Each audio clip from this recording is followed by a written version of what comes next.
quiet as a light on my loud light. Breathe. I balance diet, I'm just trying to get my pounds right. Breathe. I stay quiet as a light on my loud light. Breathe. I balance diet, I'm just trying to get my pounds right.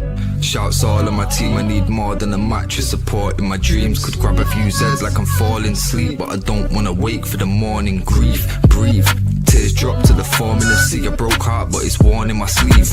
Never listened, I was warned in my teens, but I still skip school, I was taught in the streets. Ring back, don't call for police.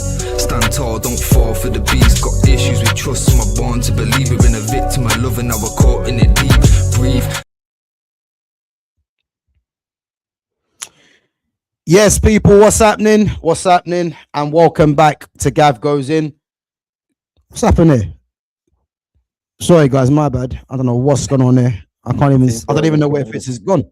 Oh, you still there, bro? Yeah. Yeah. Oh, sorry, man. I didn't even know what happened there.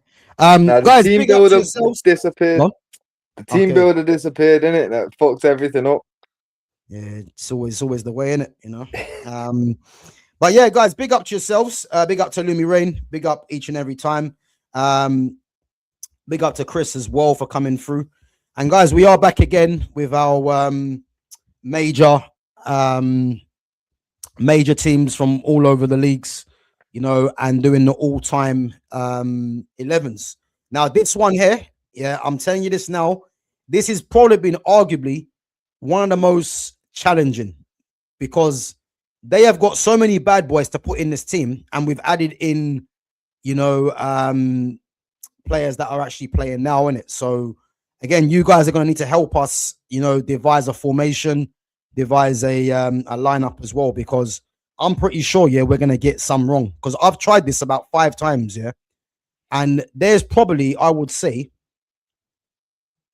there's 4 players for me that are undisputed that get into this team, no problem. Yeah. But again, the rest of the players, you could take someone out, put them in, and I'll say now, it's going to be a headache to try and do this. So, as I said, we are moving on to Germany now, Bayern Munich, from 2005 to present day. And again, make sure, guys, you check out all the other ones that we've done, myself and Fitz. So we've done the teams in England, we've done the teams in Spain, we've done the teams in Italy, and now we're going to on to Germany. So we're only going to do the 2 teams in Germany, which is Bayern, we're doing today, and obviously Borussia Dortmund as well. And then we're going to move on to France, and then we're going to go back and do the legendary teams and go from there, man. But other than that, Fitz, man, how you been doing? You good? Yeah, man. Same old same. Can't complain. Okay, cool, man. What about yourself? Have you calmed down, man, from the other night? Nah, I still know you're a City fan, but I've accepted it now. I've accepted it. Like, watch how many Pep players get into this team now. Hey, listen, I'm no City fan for one, yeah, but I'm a football fan first and foremost, innit? But I just thought to myself, listen, let's just give Pep his credit, you know, not to everyone's liking, but listen, it is what it is, man. It is what it is, and we'll move on. But no, I hear it. So some would say you're a bigger man than me because you can actually give flowers to him, innit? I can't, but it is what it is. I'll be honest with you. I'm surprised that you don't even rate Pep. I'm surprised. Nah. Like I say, I do feel like he's a good coach, but like he's never stepped out of a comfort zone for me. Like in the environments he's been in, he's bound to be successful. So I can't put him up with an Ancelotti or a Fergie. But he is a top coach because obviously the football that his teams play, top quality. But again, is that because he's got the best players in the world for every position wherever he goes, or is that because it? Well, again, that's an argument for another day now, innit? Well, I hear it. And listen, bro, you're not alone, man, because Christopher's saying as well, no flowers for him either. I hear it. But I'm just saying, yeah, I just don't think we can just downplay Pep's achievements, man. But if people think that Pep's not in the class of Fergie, listen, opinions, innit? Who am I to disagree with that? But listen, let's get on to it anyway. Guys, Bayern Munich all-time 11, 2005. What formation should we go with? Fitz, what formation are you looking at? I'll tell you what, yeah? I'm going to go with whatever formation you want to go with. Because I'll tell you now, this team, I just don't know how we're gonna do this team. Too many bad boys in there. Well, I'll be truthful. For me, I've only got one right back and one left back in mind. So if we go 4-2-3-1, then I've only there's already guaranteed people in the spots. But if we go 3-3-1, that's gonna. I feel like that could accommodate more bad boys again in it. But I say, we always go attack heavy on these. So maybe lead that one to the chat. Either 3-3-3-1 or 4-2-3-1.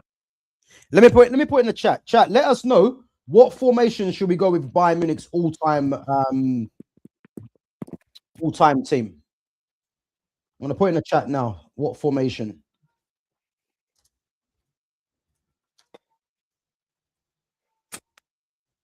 Guys, let us know what formation. And listen, Lumi, stop jumping the gun already. Stop jumping the gun. We will get to that. So 4-2-3-1. Anyone else want to go with a different formation?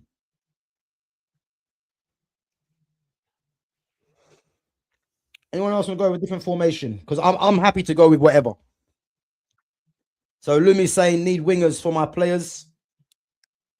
Yeah. No. Either way, the three behind the one is two wingers in that this time. It's not going to be 3 10s this time. Nah. Definitely got wingers involved. Guys, let us know what formation should we go with. We've had 4-2-3-1. I'm happy to go with 4-2-3-1. Fitz is on 4-2-3-1 as well. Any other formations, guys? Let us know. If not, we're just going to go with the 4-2-3-1.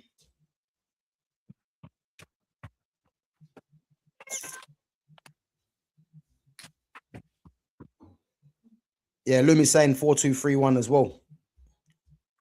Cool. Yeah, let's go with the 4-2-3-1 then. I'm happy with that. But I'll tell you now, man, it's not going to be enjoyable doing this because there's too many players, man.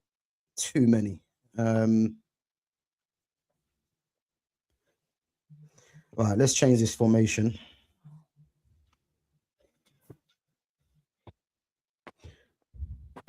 Oh, what's happened there? How was this?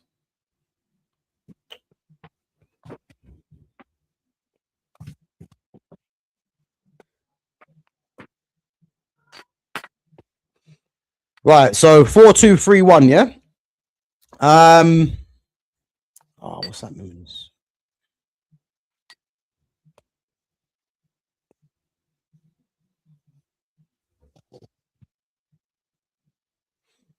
Right, so 4-2-3-1. Right, I mean, you know what? This is actually going to be funny, yeah. But I reckon, yeah, we're actually both going to pick the same keeper. Again, there's only 2 keepers to work with. Oliver and Kahn. It's not the one Lumi's saying either. Right. I'm glad you said that, yeah, because Oliver Kahn or Manuel Neuer. I mean, Oliver, 2 top keepers. I think Manuel Neuer, yeah. Do you think at one point he was regarded as the best keeper in the world? Yeah, probably, yeah. Yeah. But the thing is, though, for me, Oliver Kahn's one of, if you used to say best 5 keepers of all time, we've got Buffon, Schmeichel, Van der Sar, and Oliver Kahn all in that conversation without a doubt. I agree. So, yeah, like I say, and again, I think the Oliver Kahn one, yeah, I think that comes down to with whatever age you are in it, because obviously, if you're not from like the 90s era, then you probably won't appreciate just how good of a keeper Oliver Kahn was. You know, I would say in terms of his personality, yeah, he's very similar to Peter Schmeichel. Yeah. In terms of his presence and his personality. Again, who's the better keeper? I think bias would say Peter Schmeichel. But you know, I wouldn't even blame people saying Oliver Kahn, because Oliver Kahn was that good, man. You know, and he held keeper for both Bayern Munich and Germany for years, you know. They both won competitions for the country. They both fucking did it top tier, like for the clubs. Like there's a lot of similarities. Again, for me, I think Schmeichel just about edges it because obviously I feel Denmark winning a Euros is slightly more impressive than Germany winning a World Cup. Yeah, more because obviously, you know, Denmark were not expected. Even though they had man like Dennis Romadal in that, you know. Yeah. They had it. It weren't just a one-man team, you know what I mean? It wasn't Schmeichel just got them all the way through it, but without Schmeichel, they couldn't have done it. You know what I mean? 100, And Germany, I do feel like obviously fucking Khan, massive part of that fucking setup, but they did have a lot of quality throughout that squad. You know what I mean? So for me, probably it's edged towards Schmeichel, but nah, man, fucking Oliver Kahn, without a doubt, one of the top 5 keepers of all time. It's got to be. Yeah, I agree. Khan wasn't as good 2005 onwards. What do you mean he wasn't as good? But he was still Oliver Kahn, and he was still an elite keeper at that point. Yeah, I mean, if we're looking at Khan, because when did Khan play? I mean, he was back in the 90s, obviously, isn't it? He was there in 99. Yeah, but the thing is, I know what Lumi's saying, yeah, because are we saying that Neuer, was Khan as good as Neuer from 2005? Because obviously Oliver Kahn, where Oliver Kahn was probably at his peak, was in the 90s, isn't it? Or early 2000s, isn't it? Or early 2000s, yeah. So I see the argument. But I just can't have Oliver Kahn being left out of this team. Man. But that again, if that's the argument, okay, a slightly past his prime Oliver Kahn or a prime Neuer, for me, a slightly past his prime Oliver Kahn is still better than fucking 98% of keepers in the world. But I'm picking Kahn. I'm not going to sway, even though I do rate Neuer highly. So I'm happy to go with Kahn, man. What you say? So you're saying Kahn, yeah? I can't go against Kahn. Like, he's in my top, like I say, top 5 keepers of all time. He's in there. Yeah. Realistically, top 4. So Lumi's saying Kahn's peak was 94 to 2002. Yeah, but that's what I'm saying. Yeah, so to be fair, it probably was, but 3 years past his peak, which is, like I say, one of the arguments I've seen Lumi throw in there about Neuer's 40 and going to the World Cup. All right, cool. Past his prime, no, innit? So what are we talking about? It's the same argument for me. A slightly past his prime. So if his prime ended 02, that means that he was just on the decline after that. Bro, a declining Kahn, considering how high he's dropping from. Nah, man. He's still better than most people in history. Yeah. Nah, Kahn has to be there, man. He has to be there. As good as Neuer is. But listen, let's go to a vote, innit? Obviously, we're both saying Kahn, Oliver Kahn. Guys, is there anyone else that thinks Neuer deserves a shout? Or should we just go with Oliver Kahn? And to be fair, Neuer, like, fucking when he went to Bayern Munich, wasn't there a whole clause having to, like, when he got sold, basically fucking, there had to be an agreement between Bayern ultras and I can't remember the other team's ultras though, but fucking Schalke. Basically, yeah. So basically, Schalke ultras had to agree that they weren't going to give him abuse anymore. Yeah, I heard that. Yeah, and the Bayern ultras had to accept that we're gonna let him stay here. You get me? Realistically, my man wasn't loved by anybody, so I don't think there's many Bayern Munich fans that are gonna argue Neuer over Oliver Kahn at this point in time, because it's still Oliver Kahn versus a keeper that, even though he was quality, none of them really accepted for it. They probably started to accept him over the last 5 years. You know what I mean? And I feel like a real Bayern Munich fan would probably be saying it's got to be Oliver Kahn. We wouldn't want Neuer. Yeah. And I think Lumi's agreeing to that anyway. So listen, let's just put Oliver Kahn in. But big up to Neuer, because as I said, Neuer was at a time the best keeper in the world. I actually still think he's up there, but he has definitely declined, and you know, I mean, he is getting on a bit, so it's natural anyway, isn't it? Lumi, put this in the Discord, yeah. So yeah, we'll definitely do something on that. But obviously, put some more information in the Discord, and yeah, we'll discuss that because you know things like this we do enjoy doing this. So put that in the Discord. But yeah, let me put in Oliver Kahn.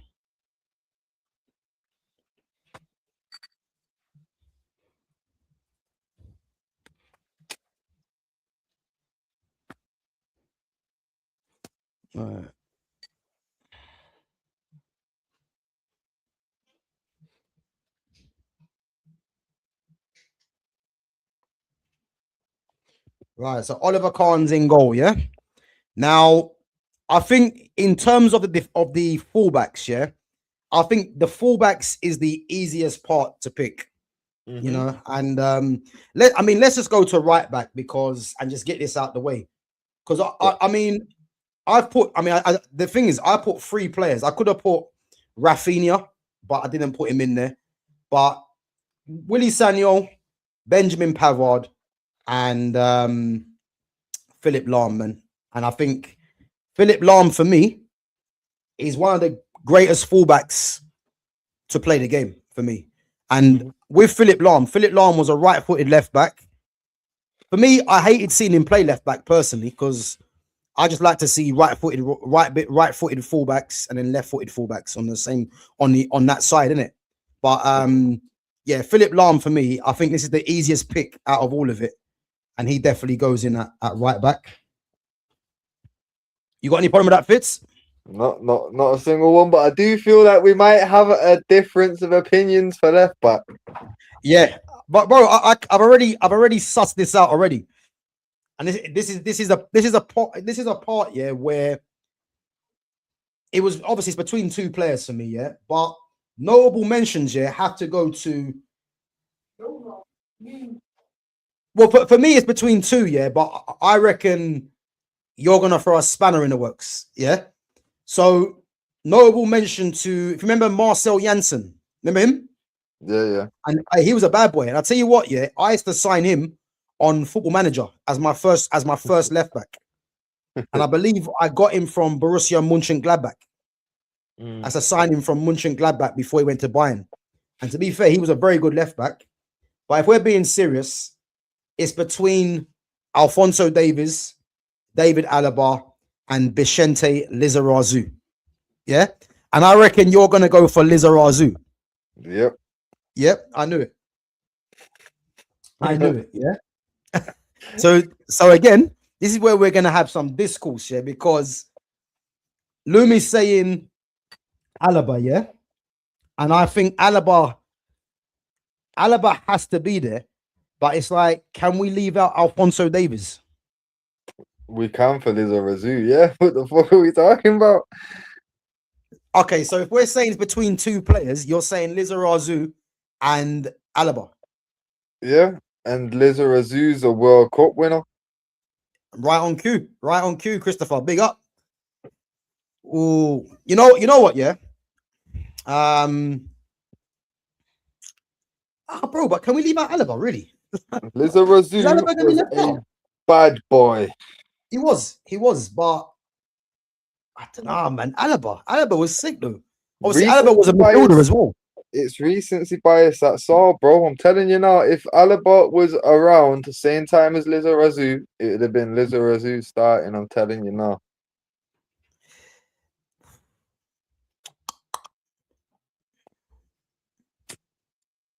I'm just thinking, man.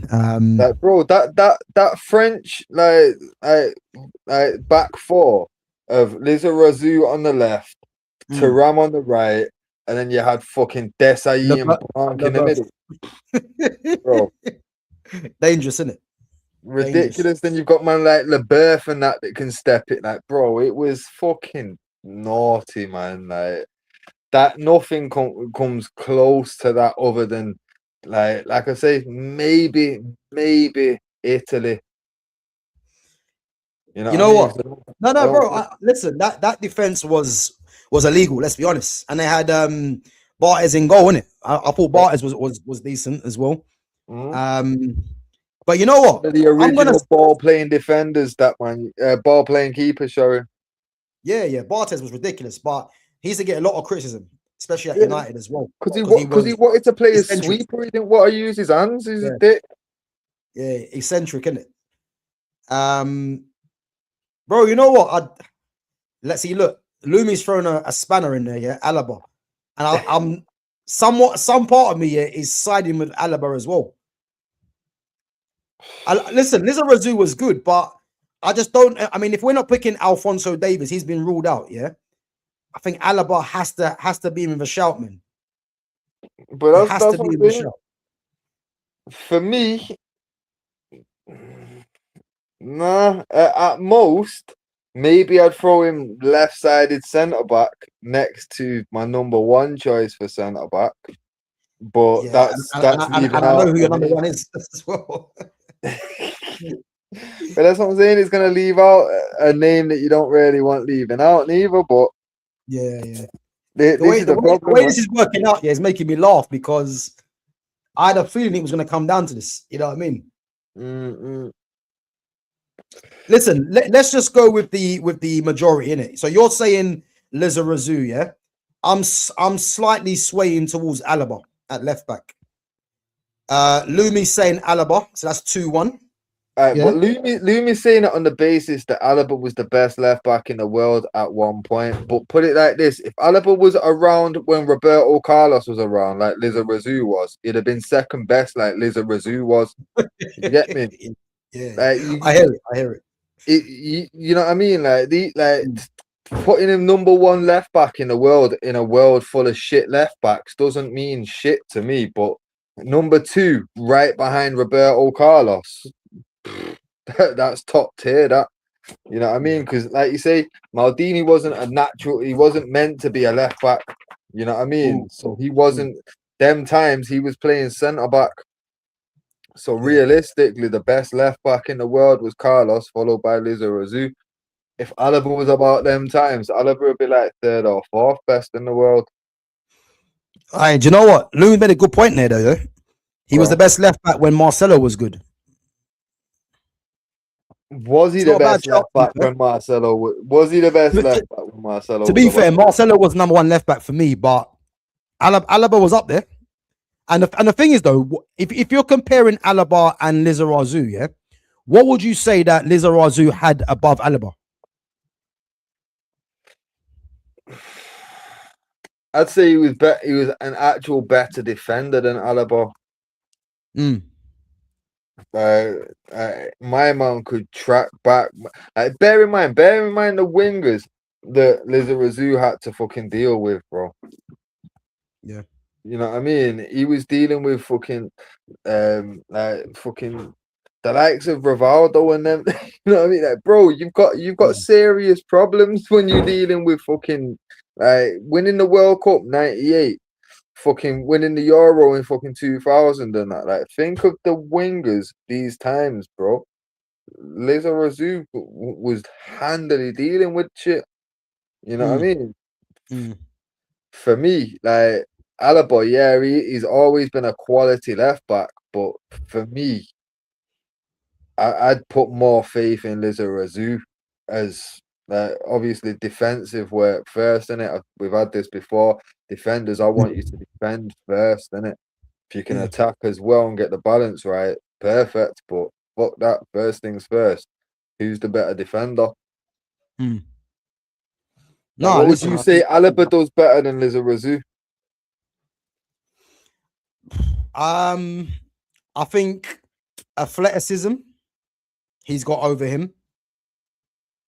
I think in terms of, because you know, obviously he started off as a central midfielder anyway, and then played left midfield for his country. So he's got that the experience, and he's got the whereabouts to go and play to come in field as an inverted left back, innit? Whereas Lizarazu was just your fullback. No, but that for me, it tells you more of a story. Anyway, it's like, look, Roberto Carlos always played left back. Why? Because he was that good in that position. Utility players, John O'Shea got dashed around fucking everywhere because he was a solid player, but he wasn't the best anywhere. Yeah, but Huh? just quickly though, yeah. I don't think Alaba was dashed that left back because he was a utility. I just think that he was someone with what he offered and the way the game was going, he could slot into that position, innit? Nah, I don't think he was dashed at left back out of Mm, utility. I'm saying like the fact that my man throughout his career has played in like 4 different positions. yeah. That tells me like, well, fucking Roberto Carlos, his whole career played one position. He didn't lose pace enough to go into the centre because he still did his job sufficiently at fullback. You know Mm, what I mean? Like, if a man's getting shifted around the field, for me, yeah, it shows versatility. But bro, we're doing an all-time 11 where every player does their role fucking well because they've got real competition for place. You know what I mean? So mm. like, we're not gonna pick like a shit striker when you know for a fact they've got like 3 or 4 top tier strikers to choose from. We're not gonna Yeah. go for Tell because we know there's actual class there to choose from. You know what I Mm. mean? So if we're throwing someone in at left back, it's not because they're gonna need to do extra work because the midfield's gonna be all over the place. Like, look at the fucking centre mids we've got available. Do we need Alaba to step in the middle? Yeah. You know what I mean? Like, we want him to stay where he fucking is, stay at left back. Who's more qualified for this position? Well, listen. Let's go to the chat, innit? Yeah, Because yeah. you're clearly making a case for Lizarazu. Me, I'm still saying Alaba, if I'm honest. Lumi's on Alaba. Guys, is there anyone else that thinks Lizarazu should be the left back in his all-time 11? Is anyone else? So fucking Chris, basically, Chris, you're my only hope, really, innit? If you come out and Yeah. say Liza Razou, then I think right there we're tied It'd be up. a coin toss. Yeah, man. So, guys, what we saying? Lizarazu or Alaba? So it's I'm not 2-1 sure. Alaba. So, Chris, you're the defining one, man, at the moment. Who you saying? Who you saying? Oh wait, I see Danny in the other chat still. Danny, you need to cast a vote in this for us, and so you two can be the deciding factor in it. Oh, is that from the phone? Yeah, I can't even see that chat. Yeah, no, I've got a phone up so I can see. I just can't message in it because I've not. I'm signed in on this phone that I'm on in it, so I can't message in the chat. But I can see Danny So what said. is there people chatting in the chat on the phone? Yeah, no. Well, there's only 2 people. There's Danny and Okay. it's ads.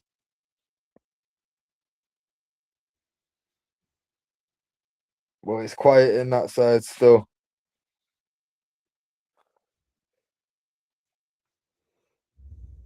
Yeah, Chris is saying Liza Razoo because he won money with him. He's saying Lizarazu, yeah? Yeah. So we just need Danny or ads to fucking cast a vote on this one for us to be the tiebreaker. Guys, Or anyone just vote for left back, Lizarazu yeah. or David Alaba. Just pick one name and then we'll go with that player. Because as I said, I think for me, I'm gonna say Alaba, but Lizarazu does deserve a mention, and I think Lizarazu might be before some people's time as well. So Yeah. that's not a legit reason. Yo, it is. Chris is backing me. I'll back him. He's fucking. It's a legit enough reason. Let's see You if know, anyone wants to vote. if Ben White scores the winner against PSG, I guarantee he will have a lifetime contract in Lumi's eyes. Yeah, well, listen. Yeah, 100%.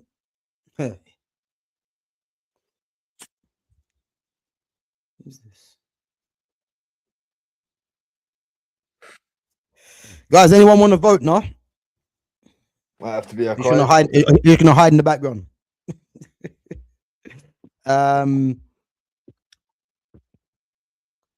Okay, Alaba. We're gonna go Alaba. He was We're the gonna go Alaba. tie-breaking Yeah? vote there. Huh? He was the tie-breaking vote.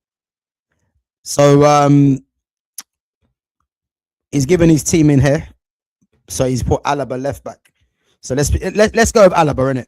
Oh, but you stitched me up. Bart Simpson, man. Stitched me up, man. Listen, let's put him in there. Let's put him in there. David Alaba makes it in to Fitz's annoyance. But listen, voted out, man. I've been there plenty of times. Bro. Now I know, but you've always got that little final sway. Like somehow Mahrez still ended up in the Premier League all time. This is some bullshit, man. Aye. The fact that you lot they didn't put Riyad Mahrez in there, yeah. We need to have words, man. I'm telling you. Because I'm saying now, Mahrez is better than Salah. I don't care what anyone says. Mahrez is better than Salah. Better than Salah all day, but Cristiano was there first. Yeah, but he can play on the left, man, innit? Take Giggsy out. Nah. Premier League all-time 11s must have Giggs and Scholes both involved. I don't care. Deciding votes go to league champions today, Fitz. I hear it, Lumi. I hear it. You know, VAR and that. But don't worry, man. Don't worry. Cool. Listen, we've done that anyway. So let's go on to centre-backs. Now, I think a few. Salah is a better Premier League player than Ronaldo. No way. No way. That can't be. Nah, listen, you've but you've ruined it, man. Salah is a better Premier League player than Ronaldo. So I feel like for that reason there, maybe his vote should get reversed. Yeah, bro, I'm thinking that myself, man. I'm not gonna lie. I'm thinking that myself. Salah's not better than Riyad Mahrez, and he's not better than Ronaldo. No matter what the numbers say. Don't care about numbers. It's that simple, man. But big up yourself anyway. Let's move on to centre-back. Now I think this is probably going to be straightforward, thank God, because I just want to get onto the nitty-gritty, you know. So let's give worthy mentions to Javi Martinez, Deo Upamecano, Dante, Robert Kovac, and Jerome Boateng. But I think we can all agree it should be Lucio and Matt Hummels. Are we not going to give a shout out to man like the late Sula, Breno? Yeah, but bro, I'm talking about how good they were at the time. That's why I didn't put them in there. No, fair play. Yeah, that is the reason. Yeah. No, to be fair, like my centre backs and centre mids, I had deep lists, but I already knew like straight up, like I'd have sacrificed Hummels for Alaba to get Lizarazu in. Okay. Yeah. Like Lucio was always going to be in the team for me. Yeah. But the only thing is, though, Alaba didn't play centre back for Bayern Munich, I don't think. Oh no, he did, didn't he? I think towards the end of his career, he did there. Yeah, and then obviously when Real bought him, they bought him as a centre back. Yeah. Well, they didn't buy him; they got him on a free, didn't they? They got him on a free, yeah. They got him as a centre back, though. Yeah. The Ligt and Nicolas Soule, they haven't done enough to be troubling the favourites, in my opinion, innit? Yeah. Even though Jerome Boateng, you know, was a decent defender for Bayern Munich. Yeah. Obviously, formerly of Man City. Was cold at Bayern. I don't care what nobody says. Brazilian Dante was cold at Bayern. Dante was good, yeah, he was. But Dante, realistically, is only going to go ahead of Matt Hummels. So it's like Hummels or Dante. Daniel Van Buiten. Nah, he ain't getting in there. I did say the shout out for a minute. He was one of the few that. Van Buiten, he ain't getting in there. No. But we was giving honourable mentions, innit? Like I said, I'll throw him in that honourable mention slot there. But it's pretty clear cut, really. This one, innit? Fucking Lucio and Hummels. So Lucio and Hummels, yeah.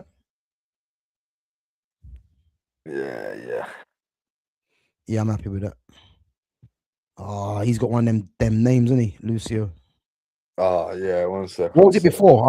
I think you said it before, wasn't it? It was like some magic. I'm never gonna remember that kind of name off the top. 1 sec. Lucio. Oh, is that Ribeiro or something like that? No, it's Lucimar. That's the one. Lucimar Ferreira de Silva. Yeah, fuck that, man. Lucio, it is standard.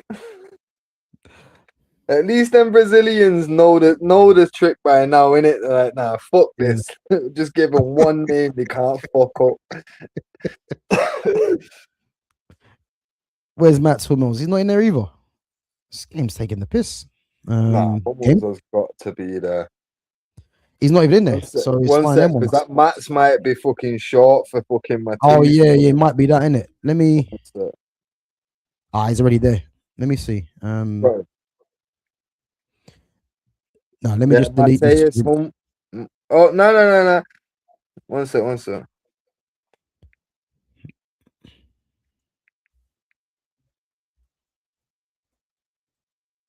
Max Julian Hummels.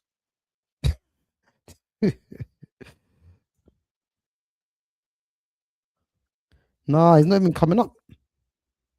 I don't know why this does this. Let me see. You know what? I'll just put his name in and just add him on there, innit? Yeah. Sometimes these players don't even come up, but to be fair, man, he was a very good defender. No pace. The things with Mats Hummels, yeah, he was like a John Terry. He was like a John Terry kind of defender, innit? You know, leader. You know, no pace but good in the air. You know, but I think John Terry, in terms of his long range passing, was a lot better. But yeah, no, he was a very good defender, man, at Dortmund and at Bayern. And the funny thing is, he actually started off at Bayern Munich, went to Dortmund, and then went back to Bayern Munich. Yeah. Went Dortmund, See what I made mean? his name and came back, innit? Yeah, man, it's crazy. Right, guys, listen. I'm not gonna lie, yeah. We've got the easy bit out the way. Now you see this now?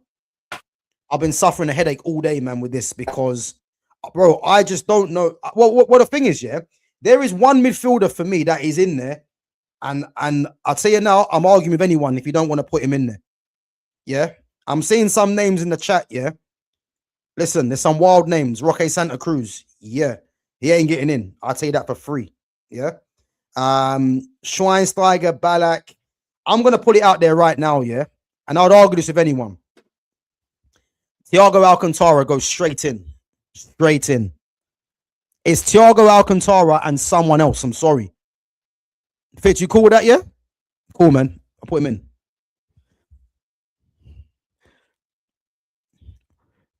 Where is he? Alcantara.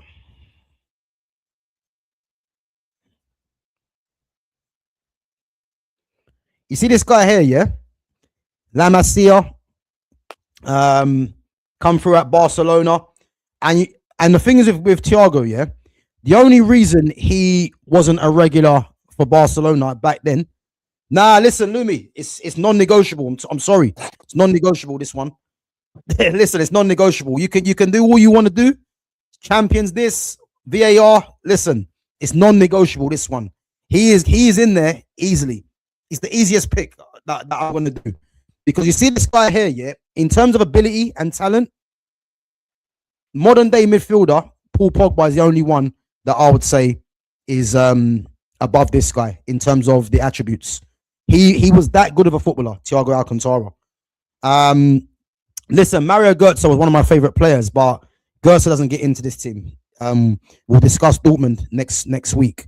But Fitz, what are you saying about Thiago Alcantara? Because I think literally, yeah, in terms of, as I say, that era, him and Paul Pogba were the two best midfielders in the world for me. No, to be fair, I wouldn't like my personal first choice in this team was gonna be Ballack, in this midfield anyway. But fucking obviously, the second spot was gonna come down to three players in it: Cruz, yeah. Schweinsteiger, and Thiago. So you're saying, so basically you're saying anyone besides Ballack, basically. Basically, yeah. Okay. So this is where. But this is what I'm saying. Don't forget before you like just lock in a man, like bro, Ballack, Hargreaves, Schweinsteiger, Van Bommel, Cruz, Thiago, Kimmich, Xabi Alonso, Vidal. Yeah. Bro, come on, bro. bro. I hear it. I hear it. I hear it. Yeah. But I've already told you, bro. When it comes to Thiago Alcantara, it's non-negotiable. It's non-negotiable. We can discuss all the others, yeah. But this brother has to get in there. I don't care what anyone says. He has to get in there. That guy was that talented. He had to be in there. So listen, we can. He's already in the team. Like, there's nothing I can do about this. So I'm just. Hey, listen. I know you. I know you think he should be in there as well. So listen, let's put that to bed. He can't be at this team. Here's the thing. Yeah, genuinely, Ballack, Schweinsteiger, Cruz, Thiago, all of them need to be in there. But then, even saying that, you're like, well, how do you leave out like a Xabi Alonso or Kimmich? Even Owen Hargreaves, you know what I mean? The only thing that slowed Owen Hargreaves down was fucking injuries. You know what I mean? But he was quality midfielder, but fucking hell, just to be like, yeah, nah. Out of that list of all them bad boys there, to just say there's one straight in there. Like, even Ballack, I'm here to argue about, if you know what I mean, like, but fucking hell. But I can't complain. I can't complain because having any of them four that I've just reeled off there, like, two of those four, how can anyone complain? You know what I mean? Like. So again, yeah. Do you think it's safe to say, that we're gonna rule out Joshua Kimmich? Yeah, and Vidal. And Arturo Vidal, yeah. Yeah. We're gonna rule out Owen Hargreaves. Yeah, probably because his injuries. Okay. So are we gonna go, with a forward? This is where my head was spinning, yeah. Are we gonna go with a forward 10, or are we gonna try and get 3 midfielders in? This is the problem. I was doing this well, for 3 or 4 me, times over. In this team, like, literally, like, the only place that's left for discussion in my eyes is this midfield. You get me? Like, there's one name in every position left. There's 2 in the middle for the 10, but one's just an honourable mention, to be totally honest, because the other one's not missing. All right, cool. So, all right, let me get rid of the players. A 10. We're definitely gonna bang a 10. So it's realistically, I'd go a centre mid to pair with Thiago. So you're putting a 10 in there? Yeah, like, the 10's going behind the striker, isn't it? I'm trying to think who you're thinking then, because okay, so I might have an idea, but we'll come to it, yeah. But let's just eliminate the players. Oh, okay. Yeah, I don't know, man. Liam is ruining my reveals, man. Bro, you know what? I totally forgot about him. Bro, nah, man, he can't get left out. That's all I'm gonna say. He can't get left out. Again, yeah, but I've got a good one for that one, yeah. But no, I've got 2 good shout outs for it, but all right, well, let's get rid of the players that we're not. I've put the midfielders together, yeah, centre midfielders together. So honourable mentions for Jamal Musiala, James Rodriguez. Yeah. So that means we're working with, yeah. You were thinking Goetze. No. Goetze's, well, I mean, I'm kind of ruined it now. Goetze's not in this one because Goetze didn't have a great time at Bayern. He should never left them to go. He should never left Dortmund to go Bayern. But he'll be figuring the Dortmund team, yeah. But we're working with Ballack, Schweinsteiger, Tony Cruz, Muller, and Xabi Alonso, yeah? Yeah. This is a headache, man. Okay, so this is what I'm gonna say, yeah. Harry Kane or Thomas Muller? What, in the 10? Yeah. Well, for me, Kane's not in this team. I knew it. Hey, Carsten Janker. Carsten Janker. He weren't at Bayern, was he? Carsten Janker. Nah, he gets nowhere near this. Carsten Janker. I mean, all I remember is that overhead kick that he hit, that come off the bar. I think what Euros? Was it the Euros against England or something like that? I think he done that. No, Kane was a 10, Lumi. Kane was actually a number 10. Kane could play the 10, but like that's the only place he could fit into this team, is my thinking, though, Lumi, because there's one striker and it's not Kane. Yeah, no, listen, I hear it, yeah. But Kane was actually a number 10 growing up. You know what I mean? So he can play as a 10. You can tell in his style of play. That's why he can hold up play and like link into the wings so well, and like you can see how he plays, innit? Do you know what? This is a good point. Kane only won one title with them. Can't be Kane. I hear it, yeah, but I don't think we can just ignore what Kane has done since he's gone there. That is my opinion. No, because obviously since he's gone there, like this season, it looks like he could break fucking Lewandowski's fucking goal scoring record in a season, innit? But no, I think the German league's finished now. Is it? Yeah, I think it's done now. Yeah. Like I say, I don't watch the Bundesliga like that, but one thing I can say is fucking he come incredibly close to that record if he didn't break it. And obviously, I think he came close in his first season, I believe, which he didn't do. But I'm not sure if he was close to it this one. But no, he definitely was this one, because I've seen him talking about it when he played PSG. Guys, if anyone's got it, if anyone knows, did Kane break Lewandowski's record? But I'll have a quick search of it now. So. Yeah. While you're doing that, I'm just going to some of the questions. What do you reckon news about Maguire not getting in England squad, Gav? You know what? I didn't really think Maguire was going to go in the first place, because Tuchel has kind of made it obvious, who he prefers. I think his first choice centre-back pairing in the World Cup is going to be Mark Guehi and Ezri Konsa. And to be fair, that is a solid centre-back pairing. And then I think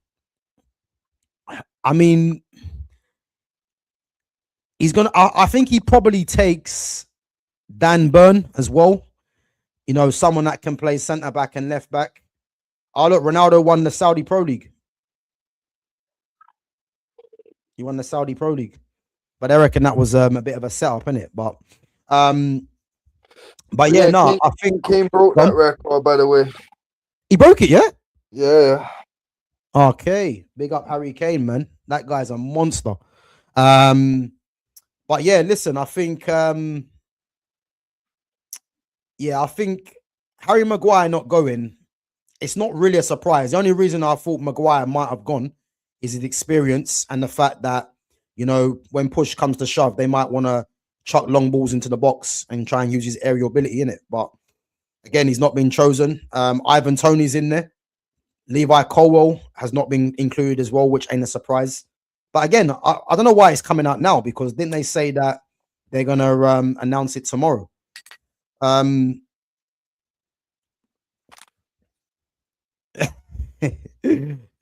Listen, by all means, Lumi, by all means. I know you ain't gonna do that, but by all means. Paolo Futre. Yeah, listen, bad boy, Paolo Futre. This is why, guys. Bruno Fernandes, I don't want to hear his name, man. Rui Costa, Deco, Paolo Futre, proper number 10s out there. All right, let's get back to it anyway. So we're saying no Harry Kane, yeah? Nah. You know who's going there. Yeah. I mean, but to be fair, Harry Kane, like I say, he's only been there a short period of time. Yeah. And obviously, in the time that he's been there, he's broke the record for the most goals scored in a Bundesliga season and the most goals scored in a Bayern Munich season, by full stop in it. So I think he's in actual fact, he got a hat-trick on the final day, actually, yeah. Yeah, he ended it with 58 goals in his season, all in it. That wasn't what, in all comps? All comps, 58 goals. Absolutely bad. But that to me, that's a testament of what I was saying about fucking Pep going from Barca to Bayern. Like, how is that impressive? Like, look what Kane's just gone and done to their league. You know what I mean? Mm. In cups and everything, like he just absolutely took the piss out of every fucking club in Germany. Well, I'm pretty sure he scored against everyone as well. You know what I Yeah, I mean? think he did. Ridiculous. That's what I'm saying. He took the piss. Nah, he's ridiculous, Harry Kane, man. Ridiculous. As I said, Well, the only thing I've said about Harry Kane, yeah, is as good as Harry Kane is, he needs to, for me, if he wants to be regarded as, you know, because for me, I actually think, yeah, he's England's best ever striker. I actually do think that. I think nah. I think he's the best striker they've produced. Getting Paulie was English, innit? What we doing here, Gav? Come on. Sorry, my bad. Second best. My There we go. There we go. hey, but everyone's gonna be saying, innit? Harry Kane's the best English striker, innit? But I think Jeff Hurst, nah, allow Jeff Hurst, man. Andy Cole, Harry Kane's up there for me, man. But he has to win a Champions League or a World Cup or a Euros. And again, he's yet to do that, man, for all of his numbers. So this is why numbers really not really that they don't really mean nothing if you're not really winning the big trophies. You know, I mean, it's good for him, but you know, are you not Bayern Munich fans? No, we're not Bayern Munich fans. But what we're doing is every Thursday, 8 p.m. We're doing the all-time 11s from the major clubs around Europe. So we've done in England, we've done Chelsea, we've done Man United, Man City, Liverpool, Arsenal, Tottenham, and then we've done in Spain, Barca, Real Madrid, Atletico Madrid. Italy, we've done AC Milan, Inter Milan, Juventus, Roma, and then now we're obviously doing Bayern Munich, and then next week will be Borussia Dortmund, and then we move on to France. So we're doing the major clubs, all-time 11s from certain periods. So yeah, man. And now we're obviously doing the Bayern Munich one, but yeah, big up to Lumi as well. Big up Lumi. All right, bro. Let's get to this, man. How we gonna get? Who we gonna say for this midfield? Right. So left on my list, there's Xabi Alonso, Tony Cruz, Schweinsteiger, Ballack, and Van Bommel. Go 1 for 1 and just eliminate. Sorry, Van Bommel. Yeah, but that's what I'm saying. He shouldn't have been. He was an honourable mention. He shouldn't be. Everyone else has been scratched out. So I've got Xabi Alonso, Cruz, Schweinsteiger, Ballack. So you eliminate someone, then I'll eliminate someone, and then we've got 2 left. All right. So Cruz, Ballack, Xabi Alonso, or Schweinsteiger. All right. What I'm gonna do? This might surprise people. Yeah. I'm gonna eliminate Tony Cruz, and I'll tell you why. Because if you actually remember, yeah, Tony Cruz actually was a number 10. Yeah, he actually was a number 10, yeah, and then he slightly dropped back. I can't remember if he dropped back at Bayern or if he dropped back when he went to Real Madrid. Yeah, so I want to say that Tony Cruz's best time was at Real Madrid. So that's the reason why I'm gonna say no to Tony Cruz. Okay. Well, to be fair, for similar reasoning, then I'm gonna get rid of Xabi Alonso because I don't think Xabi Alonso was or had his best period at Bayern Munich. I think his best. Where do you think Xabi Alonso's best period was? I think at Liverpool he looked fucking an outstanding player, and then when he went to Real Madrid, that was where he looked his best for me. But now, well, to be fair, maybe you'd even say he looked his actual best at Liverpool. Yeah. But yeah, like I say, for me, Bayern Munich, it's definitely not Bayern Munich anyway. For me, it's either Liverpool or fucking Real in it. So similar reason, I'll get rid of him. So we've got Schweinsteiger and Ballack.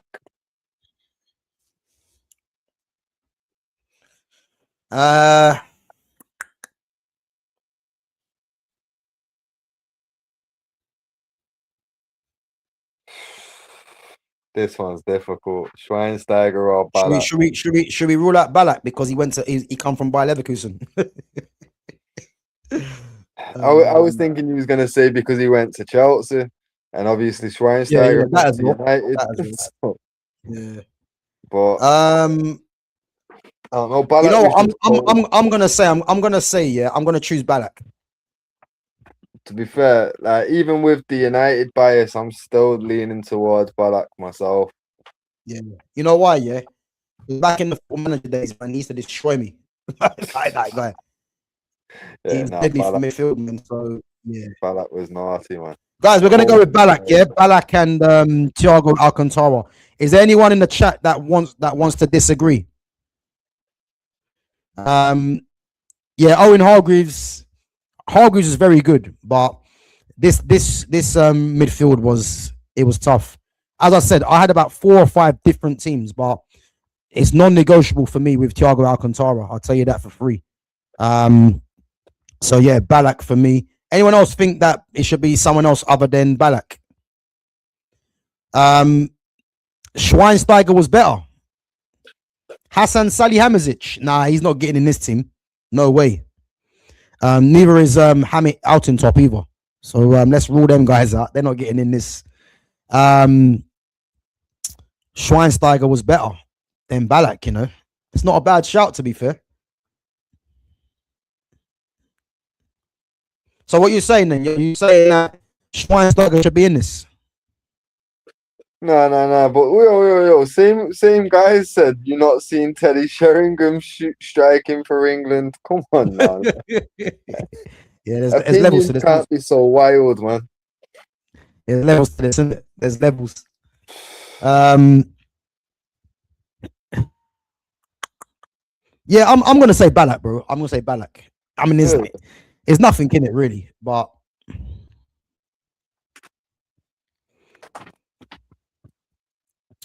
yeah, let's just go with Ballack. Let's go with Ballack. I'm happy with that.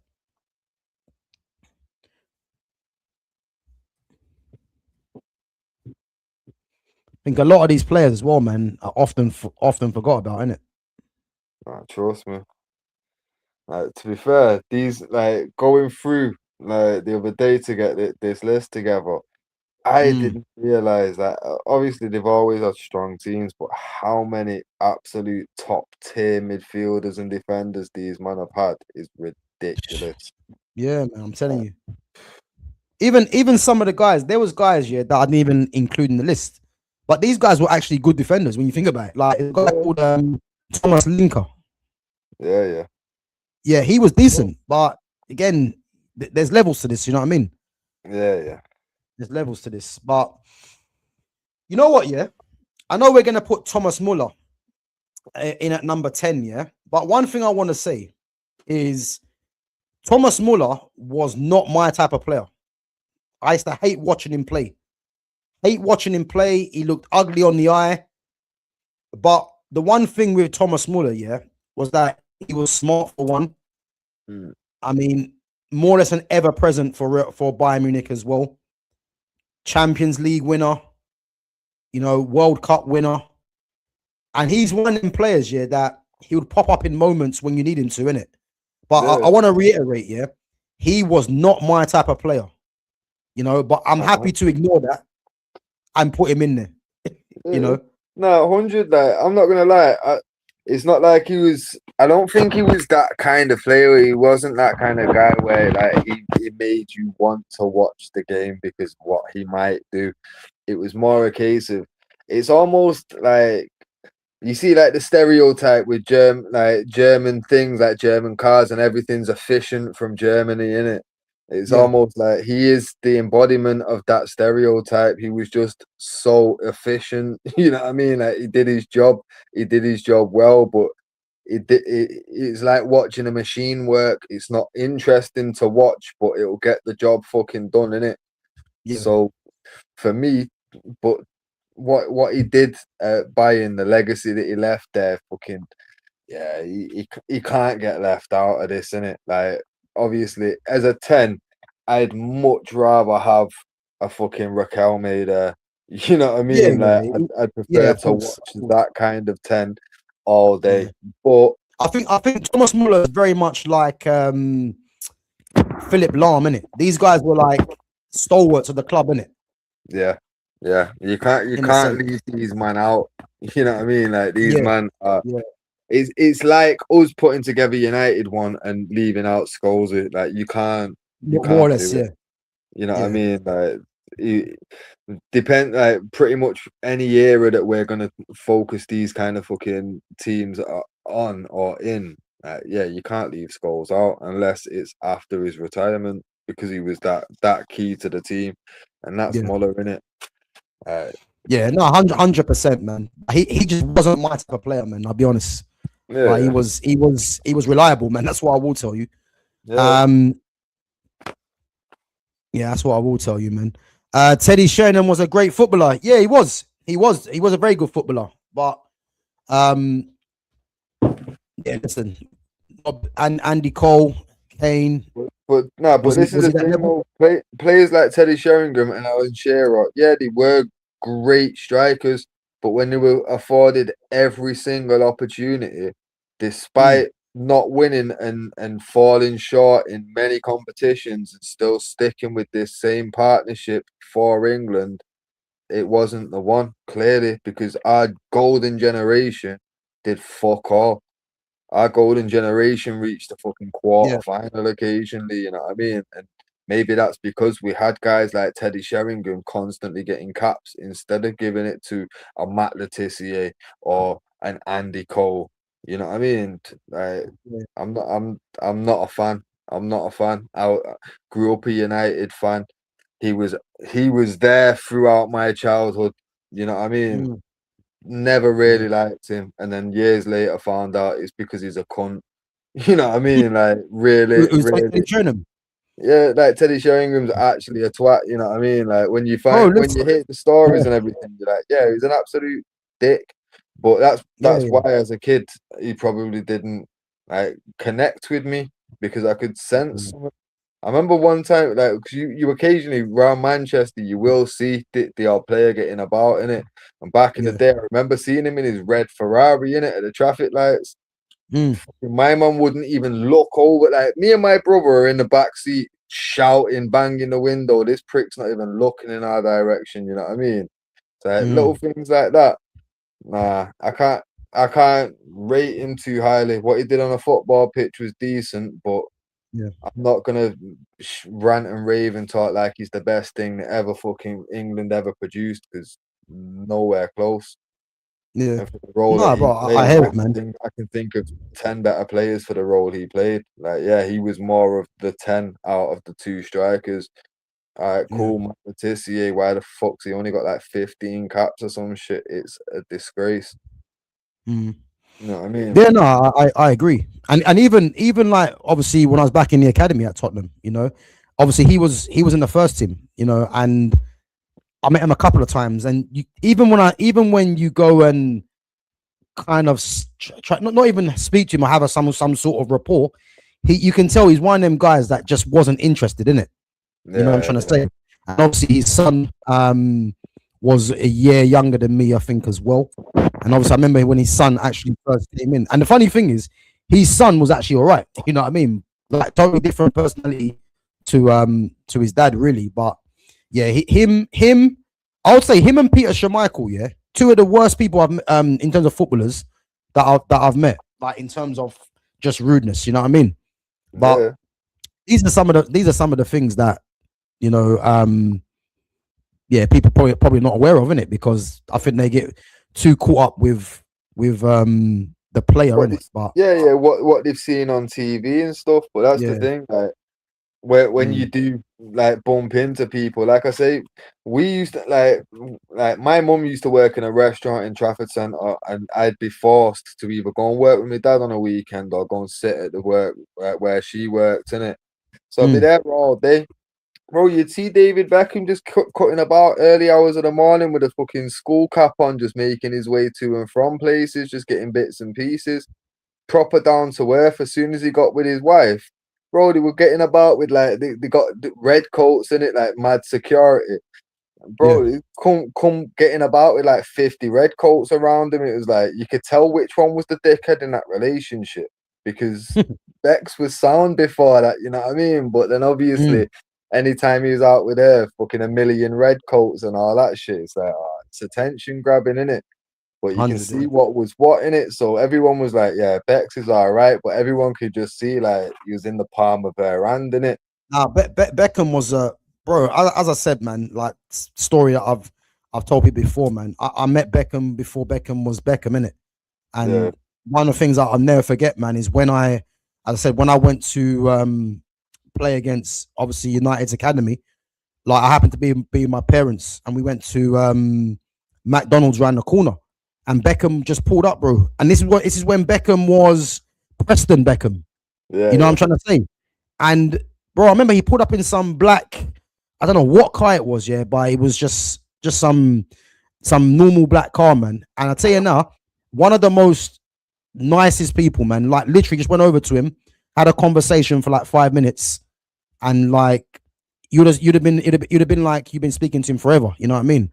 And that was yeah. before Beckham got big, man. So yeah, anyone that says Beckham's not a nice guy, man, trust me, he's a proper nice guy when I met him in That's what comparison to buddy Shamichael and these other guys. You know what I mean? So exactly, and that's the thing. Like mm, you do bump into people and stuff. Like, bro, Andy Cole. I bumped into Andy Cole. Yeah, so I'm on my way back from London. Me and my brethren had just done a show in London, but it coincided with I think we just won a Carabao Cup that same day. Yeah, yeah. so we watched the match and then done the show, and then after the show, we've jumped on a cheap coach to get back. Mm. Fell asleep and I've woke up because I fell asleep, but I'm leaning out of my chair. Someone's walked past and nudged me in it, so I've woke up. I've gone, fuck it, I'm gonna go for a piss. I've walked in as I'm walking into the service station toilet. Mm. Andrew Cole's walked past me, bro. I lost all composure. I fanboyed out like a bitch in it. I was like, Andy, my man just blanked me like, who the fuck you Oh, calling serious? Andy? So Mr. Cole, he's turned around as soon as I give him the respect. He's turned around. I'm like, sorry, I felt like I've grown up with you though, innit? So calling you Andy, I didn't mean disrespect. I'm waffling on for about 3 minutes explaining that I've named my son after him and everything. My man's just stood there like it was like 3 in the Who morning, the bro. fuck are you? You get me? But my man's humoured me still, you get me? Entertained Yeah. it, shook my hand, took a little selfie and that. I'm like, yo, fucking mind was blown, bro. But when I actually got back on the coach and it's all hit me how I acted, I'm like, I'm surprised he didn't walk off and call security, you know, like that was mad. Like my man's a proper good brother to be, you know what I mean? Like Yeah. I know I hear how you. I would have handled that situation and it wouldn't have been the same in it. Yeah. Like, but yeah, man. The thing is though, yeah, you know what it is. I don't really understand people that get fascinated, like, because these guys are just human beings like you, innit? But I think a lot of people get fascinated because of who they are, innit? I mean, with me personally, if I was to see any of them, there's no chance of me, just getting excited because it's Andy Cole, whoever, innit? Because Yeah. these guys are just human beings, innit? And then sometimes they'll actually shock you with their response. You know what I'm trying to Yeah. say? So Because that's the thing. My man, like, mm, I'd have still loved Andy Cole the same way I do now if he'd have been like an absolute knobhead with me because he was still my idol. The reason yeah. that I fanboyed out like that was because, bro, out of like pretty much every shirt that I had, because I got 2 shirts a season, fucking every fucking season, you know what I mean? And they all Yeah. had names on until I got like 14, 15. So he must have been on about 6, 7 shirts of mine consistently. You know what I Mm, mean? Like my number one guy, like after Cantona retired, he was mm, on pretty much both shirts. You know what I mean? Cause before mm. Cantona it was I'd have one with Cole and one with Cantona in it. Yeah. Bro, Yeah. fucking obviously most people though, when I've bumped into people like Gary Neville, I walked past Gary Neville like multiple times. You know what I mean? Not I Mm, don't even flinch at that cunt, but Andy Cole Yeah. was a different kettle of fish, though, bro. I Yeah, couldn't it's contain because it's someone that myself. you admire, isn't it? You know what I mean? Yeah, bro. It's like if I'd have seen, the day I bump into Eric Cantona, if that ever happens, I'm going to melt. Like, I'm going to be the cringiest motherfucker on earth. Like, you are God. You know what I mean? But Yeah. it is what it is, isn't it? But I'll own it though. I'll own it. I'll just, you know what I mean? But fucking, like I say, a lot of players that you do fucking coming into like cross paths with or interact with, you do find a lot of them are dickheads, you know. Yeah, yeah, yeah. A lot of them are dickheads. Like even Sol Campbell's a dick, you know. Like a grade A dickhead. Like when he was manager at Macclesfield, obviously our kid had come check for us and that he'd be like, yeah, he's a dick. I can't stand him. I can't stand him. Like, what's Andy Cole like? Because at this point I'd not met him in it. Like, bro, he works for the strikers. I'm a left back. Leave me the fuck alone, man. Managers are not bad. What do you want from me? Like, oh, bro, you working with Sol Campbell? Why are you crying? Like, bro, he's a dick. He's a dick. You can't talk to him at all. Like, right. Yeah, but the thing is, even when you see Campbell speak on TV, man, he's very robotic. You know what I mean? Yeah. You know what I mean? But what about Paul Ince? You met him? Yeah, I've met Paul Ince a couple of times. Paul Ince is actually originally from where I used to live back in the day. Yeah, listen, I'm not really a fan of Paul Ince, I'll be honest, man. Yeah, he's when it comes to football, man, nah, not for me, man. As a player, bad boy player, but how he sees football, yeah, not really to my liking, man. I'll be honest. Giovanni Elba. Ah, listen. Now we're talking. You see this guy here? You see Brazil, yeah? They produce some bad boys. And this guy here, he was the original bad boy for Bayern Munich, man. He was cold, Giovanni Elba. Like that was the days, yeah. I used to watch Bayern Munich when Elba was the striker, man. And they had Zé Roberto and that as well. They had some top players, man. As I said, when I see players now in this era, I just can't get excited unless you're really, really a top player. And this is why, you know, people might think I'm critical of certain players, yeah. It's because when I've seen some players that weren't even regarded as top level, the way they talk about some of these players, you need to go back and watch some of these guys, man. Because you see this guy, Giovanni Elba? Imagine if he was in this era of football right now. Yeah, imagine if he was in this era of football right now. That's all I'm gonna say. You know, is he gonna get the numbers of some of the guys now? Probably not. You know, but this guy was ridiculous, man. Ridiculous striker. I think he would, you know, because that's one thing. Like I seen a clip the other day. I even put it in the Discord, didn't it? The Andy Cole and Dwight York talking about if they were playing now.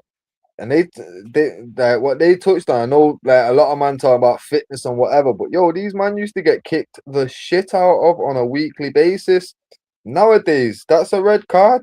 These like a man like Andy Cole would fly in the modern game, bro. Like it'd be ridiculous. Man, teams would be down to 7 men by the fucking second half. Like they'd have to figure out a different way of dealing with him. You know what I mean? Bear in mind, the man was never at 23 offsides in his whole career. Like my man knew how to time his run. Yeah, defenders would be panicked, bro. Like I said, you can put a Kevin Phillips in today's game, and he will be better than Erling Haaland. Bro, Kevin Phillips was underrated, man. He was a bad boy, bro. 30 goals in a season at fucking Sunderland. I'm telling you, bro. Him and now Quinn and Phillips, you know. Bro, bad boy partnership. But that's what I'm saying. Put them man in the modern game now and watch the numbers that partnership would do. Oh my days. And that's Niall Quinn and Kevin Phillips. I'm telling you. Bro, let's get back onto we got 3 positions, yeah. Go on. Listen, let's just give the honorable mentions, yeah, because they had some bad boys out wide, yeah. Mehmet Scholl was cold, yeah, he was cold. Yeah. Sebastian Deisler, yeah. When I used to be Germany on the Pro Evos, yeah, Deisler on that right hand side, yeah, he was dangerous, technical. he wasn't that quick, yeah, but he's passing and he's shooting. Yeah, he was ridiculous, man. Sebastian Deisler, he was good. Zé Roberto, man. Do you know what? I actually feel guilty. Zé Roberto, he might not get in. He's not getting in. But I don't really know how. What I do, but he might not get in. Zé Roberto, he was a bad boy, yeah. Michael Elise, I put him in there because for me, he's one of the best players in the world right now and he deserves a shout. Kingsley Coman, Sadio Mane, Leroy Sané, Serge Gnabry, and Luis Diaz, yeah. But I think we're all in agreement that the two players out wide is robbery. Robbery. And they were an absolute robbery together, you know. These two here, and the thing is as well with Frank Ribéry, yeah. Ribéry was actually a number 10. And the first time I became aware of Ribéry was when I think I've said this before, yeah. England were playing France under 21s, yeah. And bro, that France team, you know who was in that team? They had Ribéry, Benzema, Jeremy Menez, and I think Nasri might have been in there as well. Bro, that French team there was ridiculous. And that's when I first became aware of Benzema. And obviously Ribéry was playing as well. And Ribéry was playing as a number 10. He was playing just behind Benzema, I believe. And listen, did I ever see him become the left winger? I didn't really see that, but you know what it is? I think it's just obvious that these two come in there. And the only player I would say that might trouble them in the future is probably Elise.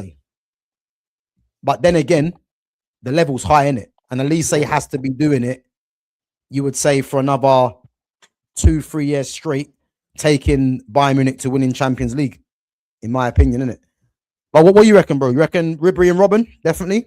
Yeah. Like I say, all like the top half of this team, all them places, Muller with Ribéry on the wings, and then obviously the main man up front. Like that was the easiest part of this team. It was the defense and midfield that was going to be sticky for me. Everything else was pretty clear cut.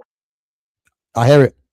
Because it's like, even though there's options in the 10 on wings, like it's obvious who to go for. But like in centre mid, for example, there's so many where it's like you say Ballack Schweinsteiger, it come down to in the end, it's like, well, fucking hell, they're both as good as each other, really, innit? It's that close. Yeah. You can't really, no one's gonna complain either side, innit? But 100, yeah. You don't remember Marco Senna? Of course, man. Come on, Marco Senna. Yeah, listen, they don't make midfielders like that no more. I'm telling you. You see when they played, I swear it was fucking a Euros final, innit? My boy, I was sat on my boys, yeah, and his missus was pregnant. And fucking obviously he's like, yo, Senna's a rude boy name still. What do you think about, yo, my man's son's like 18 now or 17 now, Senna Rudy. Oh, you're lying. Swear down, he got named off that match because he even. Oh, you know what? Hey, the more I think about it, that name's actually quite a sick name, isn't it? Senna. Etienne Senna. But that's what I'm saying, bro. Because he was even like, because he was like, yeah, that's a rude boy name. So yeah, that's the full name now, Senna Rudy. You get me? Like, that's cold. That's cold. I hear it, man. I hear it. Stefan Effenberg. Yeah, listen, man. Germany have produced some bad boys. Karl-Heinz Rummenigge. Remember Karl-Heinz Riedler? He used to be he used to be at Liverpool. And Bayern Munich actually as well. So yeah, man. But yeah, robbery together, man. They were dangerous, absolutely dangerous. You know. And then obviously we got the one position left. And guys, we will get on to the England talk in a minute. But we've got one position left. And again, it's just going to be honourable mentions. And I do think, that a lot of these players do deserve honourable mentions. So we've already said that Harry Kane's not getting in there. But honourable mentions to Mario Gomez, you know, Lucas Podolski, Luca Toni. Yeah. Do you remember Paulo Guerrero? Yeah. Oi, Paulo Guerrero was a bad boy, to be fair. Peru. Roque Santa Cruz mentioned. Claudio Pizarro. Yeah. Mario Mandzukic. Yeah. I mean, I put Miroslav Klose in there, but the fact that Miroslav Klose holds the record over R9 for the most World Cup goals just doesn't sit right with me. You know, that like football died that day. I'm telling you, it died, bro. I'm a lying. It died, bro. How can the World Cup top goal scorer be Miroslav Klose? It doesn't feel right not being a Brazilian, innit? Bro, it doesn't feel right being Miroslav Klose. Nah, like for me, it has to. I feel like it has to be a Brazilian striker. It can't be anyone else. Yeah. And someone just put the name in, and there's a reason why I left him to last. Yeah. Roy Mackay. Bro. You dickhead. Bro, you see this Roy Mackay, yeah? This Roy Mackay, yeah? Back in the day of Pro Evo, yeah? My boy used to be he was Bayern Munich here, but before that he was Deportivo. Yeah. And Deportivo had Roy Mackay and Diego Tristan. And they had João Mina and they had Fran. Bro, I'll tell you what, yeah. He used to pack me with Roy Mackay. Like I thought it didn't make sense. It's like it just didn't make any sense. Every time I play against him, yeah, Roy Mackay just goals. He was unplayable. Man, Roy Mackay. And again, man, he deserves a mention because something's telling me, yeah, Roy Mackay should be in there. If I'm honest, bro, he was deadly, Roy Mackay, for Bayern and for Deportivo. And again, he didn't really play too much for Holland, but honorable mention, man, for Roy Mackay because he was absolutely deadly, man. But again, it's no surprise, man. Robert Lewandowski.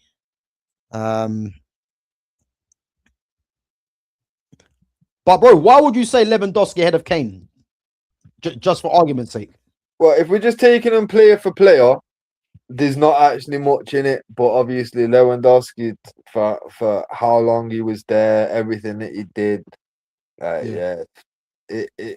he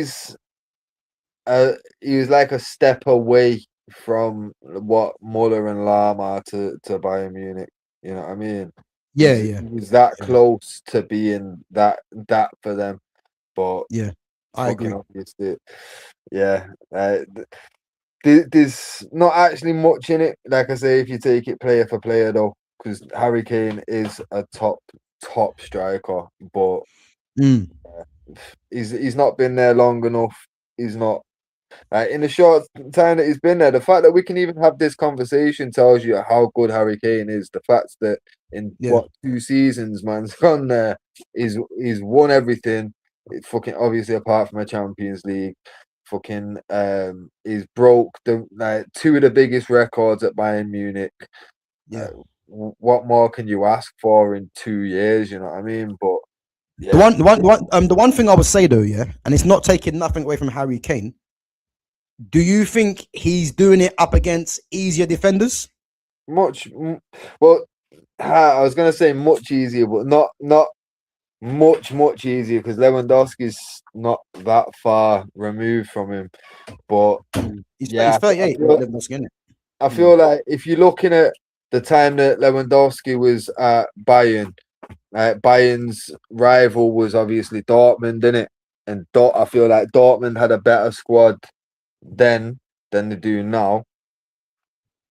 And realistically, the only other squad they've had to fucking compete with is Leverkusen, who totally fell off this year anyway, innit?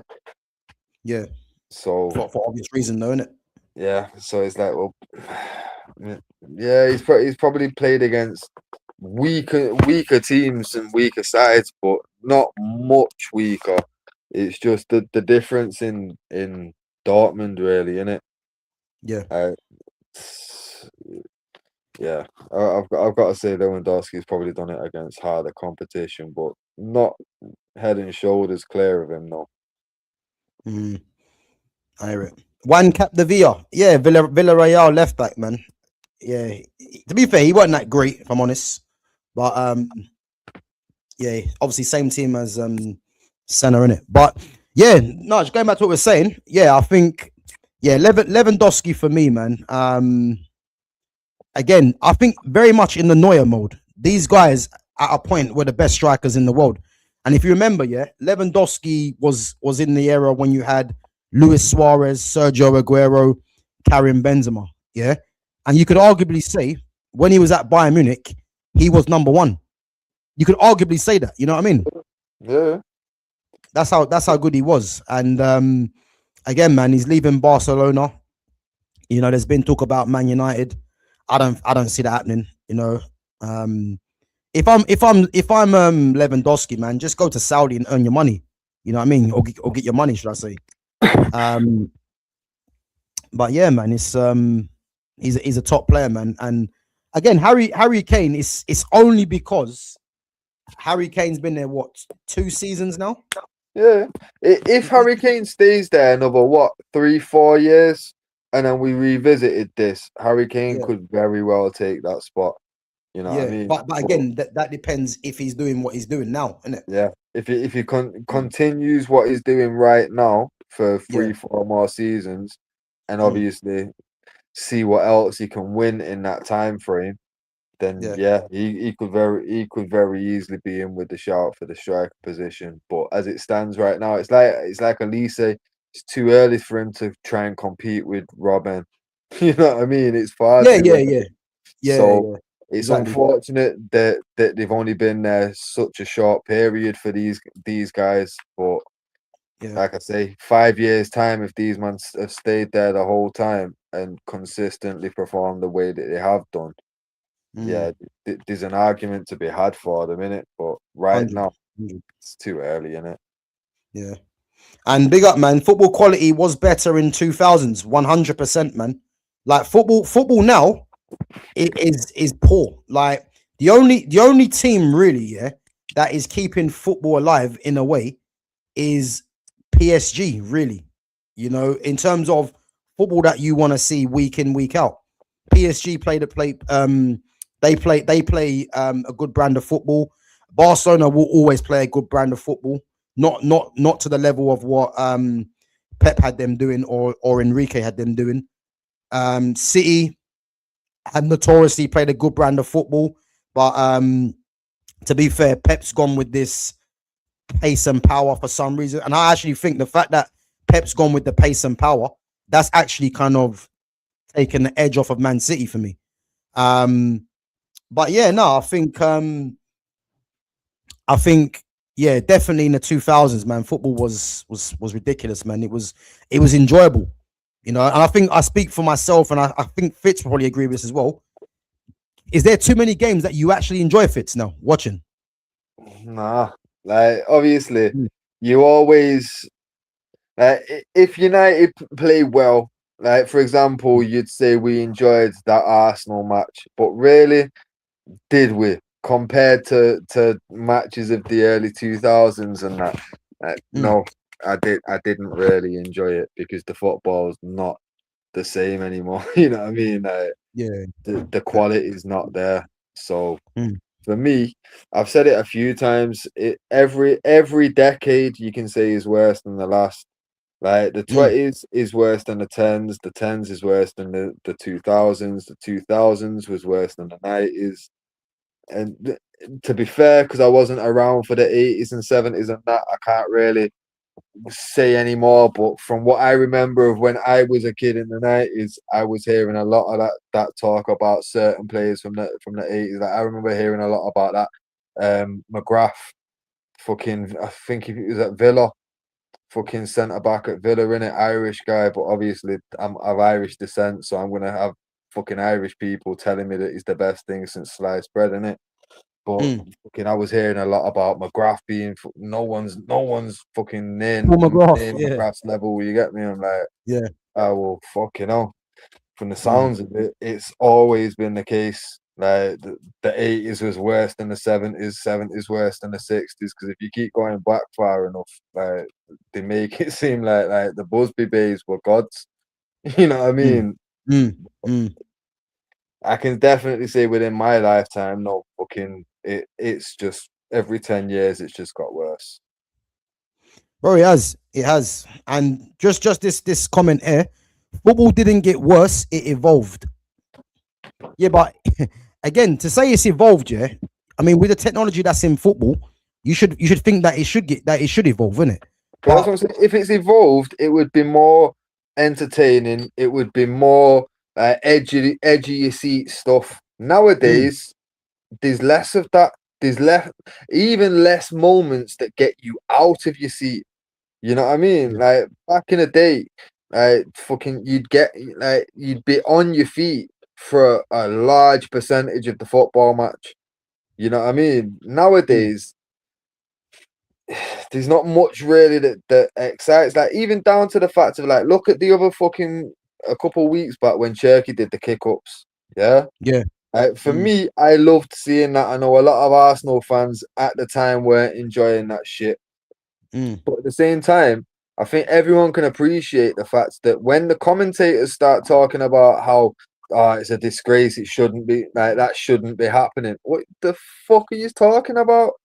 Are we forgetting that fucking like, bruh, when we signed Nani, yeah, you know what mm, I was getting told? Everyone around Manchester was getting told this one thing about Nani. He's got one mm. trick that he gets the ball up onto his head like a seal and runs down Yeah, the yeah, wing. still dribble. That Yeah, still yeah. dribble actually came from a player called remember Curson? Piss on. No, That's Curlon. If you bro, listen, back in the day, off the people, if you top. back in the day, Curlon Piss. done the still dribble, another Brazilian. Okay, I'll have to check it out still, but Trust me, you know, bro. You know, Curlon was the one that done that, the still dribble. I'm telling you. Go But on. this is the thing. When we're hearing about like, we're signing him, and this is what he does, and like, bro, we were hearing about signing players off tricks. You know what I mean? Off things that they did that were considered like flair things. Like nowadays, when someone's showing a little bit of fucking flair to his game, it's Mm, being distinguished, like extinguished straight away. Like they're trying to put out that flame. Don't let that happen. Don't let other players think that that's acceptable. We don't want that in the game. yeah. Why? That's taking all the fun out of it. Like, imagine in the fucking late 90s if commentators were doing that whilst Ronaldinho was trying to do his shit. Would we have Yeah. got like fucking Eden Hazards and robbery and Ribery? Bro, it's not that, you know what I mean? Like the game was evolving off, like you could see like there was like the evolution of wingers, and then it just hit a point, and then it was like the game changed that much where they took all the creativity out of the wings. Now everyone knows, right? If you're left footed, you're gonna go on the right hand side, and all you're gonna do is cut in every fucking time. Mm, You know what I mean? Like when you was having to stick to the wing, you actually had to beat your man. yeah. You know what I mean? Nowadays, you just got a wrong foot him. Just wait until he puts his weight on the wrong foot and then cut in. But That's it. again, this is why as well. If you look at the fact that the game's gone to inverted players, and like don't get me wrong, yeah. I prefer players that play inverted because it gives like a different option where you can come in field link with the front man, and if you've got the overlapping fullback, it just gives another option. But if you look at the way they've gone to inverting is done really so you don't have to always beat your man on the outside, isn't it? Yeah, Whereas back in the day, it was more like 1v1. You know, you've literally got to go down the outside against your fullback. yeah. You know, And every so time it's you versus him, and you're expected to beat him. Nowadays, it's like doing the whole inverted thing. It's took that away from players because now they're not even capable of doing it unless they're literally a two-footed player. They're yeah, not capable of doing it because they're playing on the wrong side to even try to take on the man. So they've literally just got to try and wait until they shift their weight onto the wrong foot, cut in, and then they're gone. You know what I mm, mean? It's for me that that's devolving. You know what I mean? Like that's not an evolution of anything. That's it's taking it all back to fucking like square one again. You know what I mean? Yeah. Where we were seeing people like bro, the amount of tricks that we was trying to pull off in the school ground in the 90s. I don't know many. Bro, I've got two sons. They've always had a football around. You know what I mean? Tricks aren't a thing that they're asked about. The most that they care about is how many kick ups they can do. That's it. Yeah. No one's out there trying to do an around the world. You Mm. know what I mean? Like, I hear it, bro, I hear it. it's gone. No one's out there But bro, trying you to know do what it is fucking though, yeah. flip flop. This is the thing though as well, yeah, because you mentioned the thing about Turkey, yeah, and this is where the game has gone wrong because the fact that you're getting, you know, commentators or whoever saying what Turkey was doing was, I can't remember the whole Like conversation. But unsportsmanlike, basically, yeah, is what they but were trying again, to say. that is another sign, yeah, of them trying to take out the individuality from the player because again, if you're a talent like Cherky, them kind of things are normal. And Cherky's response was sick. You know what I mean? Because I can't remember word for word what he said, but he more or less was saying like he'll do it again, and it's part of the game, which it is, isn't it? But the fact Yeah, that there was talk about what he done there, it's another sign of how football's become very robotic. You know. And just exactly. get onto this comment as well. It says it doesn't get you out your seat. That just means you're chasing moments, not understanding the game. Control patterns and dominance might not always be chaotic. Again, like it's not about chasing moments, yeah, because we're specifically talking about the game, the way the game's gone in terms of the players. These control patterns and dominance, yeah, as you said, the game's evolved in that sense, but that doesn't mean that players from the past, you know, are not as good as players now. Players from the past are better. They are. Because You know what I'm trying that's to say? part of what I'm saying. Like, I'm not saying that Yeah. it's the moments in the game that constantly got you out of your chair. That happened anyway, but it was a Mm. case of when Ronaldinho got the ball, you fucking sat forward and watched what that man did next. You know what I Yeah. mean? When certain Mm. players, Dennis Bergkamp got the ball, you sat the fuck up and said, "What the fuck's he gonna do with that now?" You know what I mean? Like that's Yeah. the difference. Now there isn't many of them players where when they get the ball, I'm sitting forward to see what they do because I'm pretty much know what they're gonna do. If it's a winger, they're gonna fucking run forward a little bit and then they're gonna cut on the inside and fucking either play the ball off or they're going to take a shot from outside the box.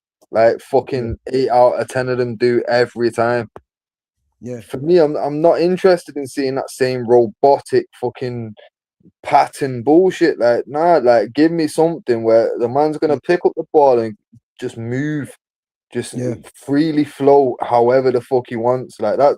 That's why I was liking watching the PSG Bayern match because like watching fucking Diaz, my mom was just getting about wherever he wanted to. At Mm. times, like you couldn't even tell. Like if you just locked in for like a minute at a time, you wouldn't even know what position he was playing. Yeah. You know what I mean? Because he was just taking the game by its neck. And that's what I like about football. I liked about football. Mm. Nowadays it doesn't happen. Back in the day, No, like bro, you're right, man. You're right because even if you look at football now, yeah, like if you look at the best players, like in my opinion, in terms of the attackers, yeah, Kvaratskhelia, Lamine Yamal, Michael Elise, Ryan Cherky, um, I think those off the top of my head in terms of attackers, yeah. What do these guys all have in common? These guys are all individuals. mm. You know what I mean? And that's what I remember of the game. Football was littered with players like that. You know, the Ronaldinhos of this world. But But the football thing now is is as very. well, Say again? they're individuals in today's game, yeah. But Yeah. bear in mind, like these man don't even get to like the ultimate freedom, like the freedom that Ronaldinho had on a pitch, for example, or Mm, Rivaldo had. These man literally could do what they want. Like Kavrat and that, like yeah, he's a lot more of a flair player and whatever than a lot of others. But at the same time, like he's very restricted by the way that the game is played and coached and what's expected of him. Like, you know what I mean? Yeah, Like, but he can't. Fitz, if you look at the fact that they've got Luis Enrique as the manager, this is what I'm trying to say. Luis Enrique gives them the freedom because the fact that he's playing with that fluid front three, it allows Kvaratskhelia, Dembele to be that individual. Even Desiree Doué as well, another one. You know what I'm trying to say? Whereas if you're playing under certain managers, they're just going to coach that kind of way out of you, innit? And this is the problem. So whereas back in the day, Barcelona, they gave Ronaldinho the freedom. They gave Messi the freedom, Neymar the freedom. A lot of players now, unless you're under certain managers, certain coaches, you won't get that. And that's why I've mentioned, if you look at all of the top attackers in the world right now, they all have a certain amount of freedom. The only one I would say that doesn't really have that sort of freedom, like Elise, Yamal, Kvaratskhelia, and players like that, is probably Ryan Cherky. And that's because Ryan Cherky is playing under Pep. And as we know with Pep likes to control a lot of things, you know what I mean? So he'll take a player like Grealish and make him what he did at City. You know what I mean? Bro, Jack Grealish is one of the best players in the league. One of the best players in the league. But people won't think that because, you know, he hasn't really, he's not really probably getting a lot of goals and stuff like that. But when Man City won that treble, he was instrumental because a lot of what Jack Grealish does, yeah, like people, it can't be replicated because people just see numbers, innit? And Grealish wasn't a numbers guy, but just watch the way that he used to draw so many players towards him. And again, that is because he's an individual and Pep gave him that freedom. But then, as we know, innit, like, you know, Pep takes that away from people at times as well, which is, for me, the one annoyance that he has. The only one he's given freedom to is Messi for obvious reasons, isn't it? So yeah, but that's the thing. When people look at it, like anyone that thinks that the game has evolved and got better, look at all the number 10s that are out there now, and then just look at the 10s that we had in the Prem through the 90s when you've got players like Di Canio, fucking Zola, Bergkamp, Cantona. Like, it's insane. The quality is no longer there, and number 10 is the best place to gauge the quality, really, because everyone watches football more for the attacking than anything else. Arsenal fans might beg to differ this year, but normally we watch football because we want to see attacking, yeah. And realistically, the number 10 is the best gauge of that because that's normally the most creative player on the field, and that'll tell you how the game's going, innit? And when you watch the 10s just disappear, it's not the one, man. It's not the one. No, listen, I 100% agree, man. And even if you look at a prime example, as you mentioned, number 10s, yeah, you only have to look at the number 10s that they're calling number 10s, and that will just tell you how much football's dropped off. Because I've said this so many times, yeah. Have a look at what number 10s that are actually number 10s in the Premier League. Bruno Fernandes, they call a number 10. He's not a number 10, by the way. He's a number 8, and he's playing as a support striker. Morgan Gibbs-White is playing as a 10. Dewsbury Hall, Smith Rowe, and then you got Cole Palmer. As we know, Cole Palmer is better from the right-hand side. They're the only ones that predominantly play as a number 10. But look at the number 10s of the past. This is what I always say, innit? There ain't no real bro. There's nothing like that no more. Even the Mesut Ozils, there's no Ozil right now. I think the closest number 10 to a Mesut Ozil, you're probably looking at someone like Leonard Cole. He's the only one, because a lot of the number 10s now play out wide. Lamine Yamal's a number 10 playing out wide. So is Michael Elise. You know what I mean? These players are number 10s, but from a wide position. You know, this is how football's gone now. You know, and you're getting more athletes playing in that position, which is what's killed football as well. And this is why I'm critical of someone like Bruno Fernandes, because the number 10s that I grew up on, you know, giving the ball away was never acceptable. But for him, it seems to be, because he gets numbers. You know, you can't tell me the game's got better, because giving the ball away is a crime. And he does that consistently. You know, if you guys remember the stream that I done, the numbers, you know, he loses the ball more than any of the other number 10s, but yet people seem to think that's okay, innit? You know, just going to this question here, yeah, or this comment, should I say? Modern football is different. It's about control, precision, and patterns. Teams dominate games, manipulate space, and suffocate opponents. It's not less quality, it's higher level thinking. No, it's not. It's bollocks. That's what it is. Yeah. It's just bollocks. Like, big up to yourself, yeah. But you see, all this is just doing too much. The facts are, yeah, if you want to say football has evolved, I hear it, yeah, because with all the technology that's in play, it should evolve.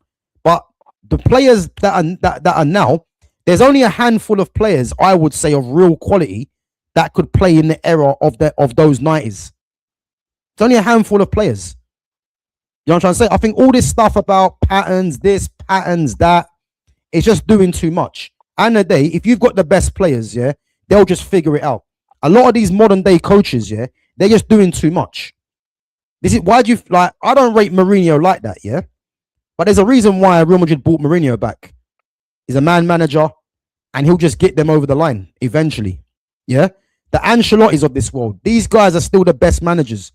You know, these Ruben Amorims that think that they can come in and complicate things and do too much. These guys are just doing way too much, man, and it's killing football. Because if you've got like a talent, you know, the last thing I want to see is them being stifled. And unfortunately, this era of football, too much talent gets stifled for box runners, you know, and there's too many of them. There's too many of these, you know, pace and power up and down the pitch players that are getting more credit than they should be. It's a fact. You know what I'm trying to say? So again, all this other stuff, man, it's just doing too much, man. It's just doing way too much. What's this? So no more number 10s. That's not true. They didn't disappear. They evolved. The classic free roaming 10 who just waits for the ball doesn't fit today's game anymore. Modern football, and that's why I'm glad you said that. Yeah, but that's why football today is shit. That is the reason. Because the fact that you're saying that that this isn't true, the number 10s from the past, yeah, there's no one that can tell me that number 10s now are better than number 10s from the past. Impossible. And I would argue, yeah, there ain't even number 10s in world football, because if you look at all of the top teams around the world, none of them play with a number 10 really. Barca don't play with a 10. PSG don't play with a 10. Bayern Munich play Musiala there. Again, he's a youngster. Leonard Cole, the same thing. You know, Man City play Cherky in the 10 and Foden when he comes on. Liverpool don't play with a 10. Man United play Bruno Fernandes, who ain't a traditional number 10 anyway. So, yeah, what are we doing there? The majority of the teams don't play with a number 10. And if you want to say the game's evolved to have a roaming number 10, that's why football's shit. Because the Ronaldinhos of this world, yeah, the Zidanes, the Tottis, the Del Pieros, Pablo Aymars, Riquelmes, Bergkamps, Paolo Di Canio, Benito Carboni, those are real number 10s. So I don't want to hear anyone tell me about modern day pressing and stuff like that. The facts are the game's got worse. It's just that simple, innit? It's just that simple. Yeah, come on, man. Roberto Donatoni.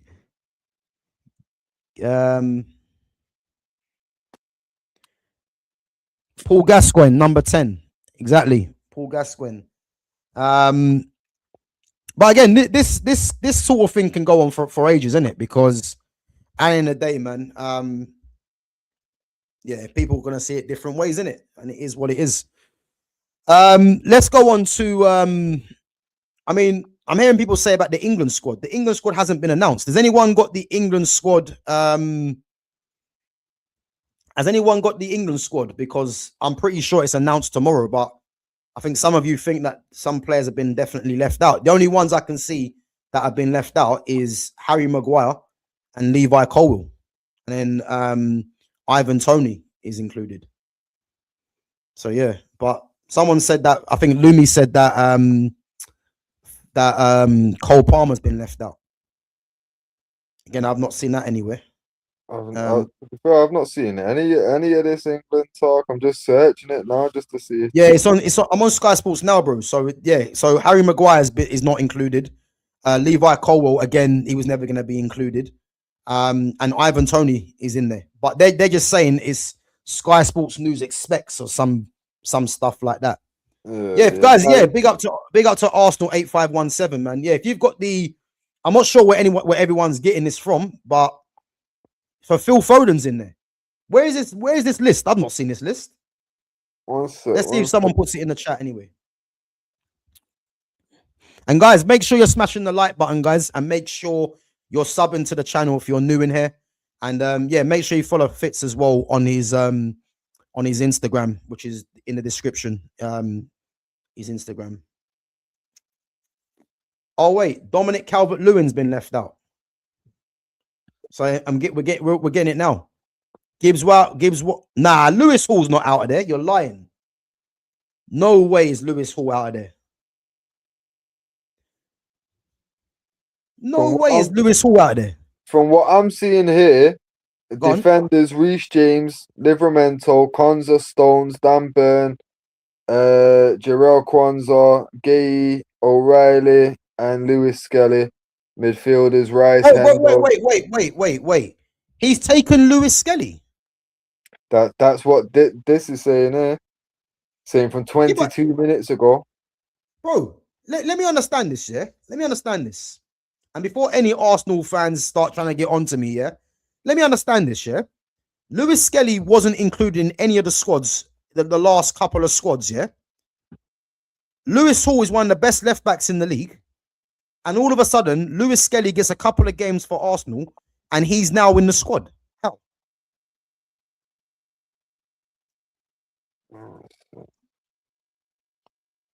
Guys, if anyone can drop the whole squad in the chat, man, drop it in. Because I need to have a look at this. Bro, it looks like Foden and Cole Palmer are not included. And wait, so let's see this. So, bro, yeah, Foden, Palmer, Maguire, Shaw, Gibbs, White have all been left out. And what did I tell you? I told you Phil Foden weren't going to go. To be fair though, maybe this is one of them where it's like bits and pieces are leaking out now, like fucking who's not made the list, innit? Fucking. But someone said that Jude Bellingham's out as well. They said. Yeah, Cobby's in there, of course. Yeah, but you know what it is as well, Fitz. Now, yeah. You see Tuchel, yeah. The fact that, I mean, let's face it, Palmer and Foden haven't been great this season, yeah. But with international football, yeah, you need individual players, yeah. And the fact that he's taken Jude Bellingham and he's left out Cole Palmer and Foden, yeah, it's like you're not learning from your mistakes. Like, it doesn't make any sense because you need individual players.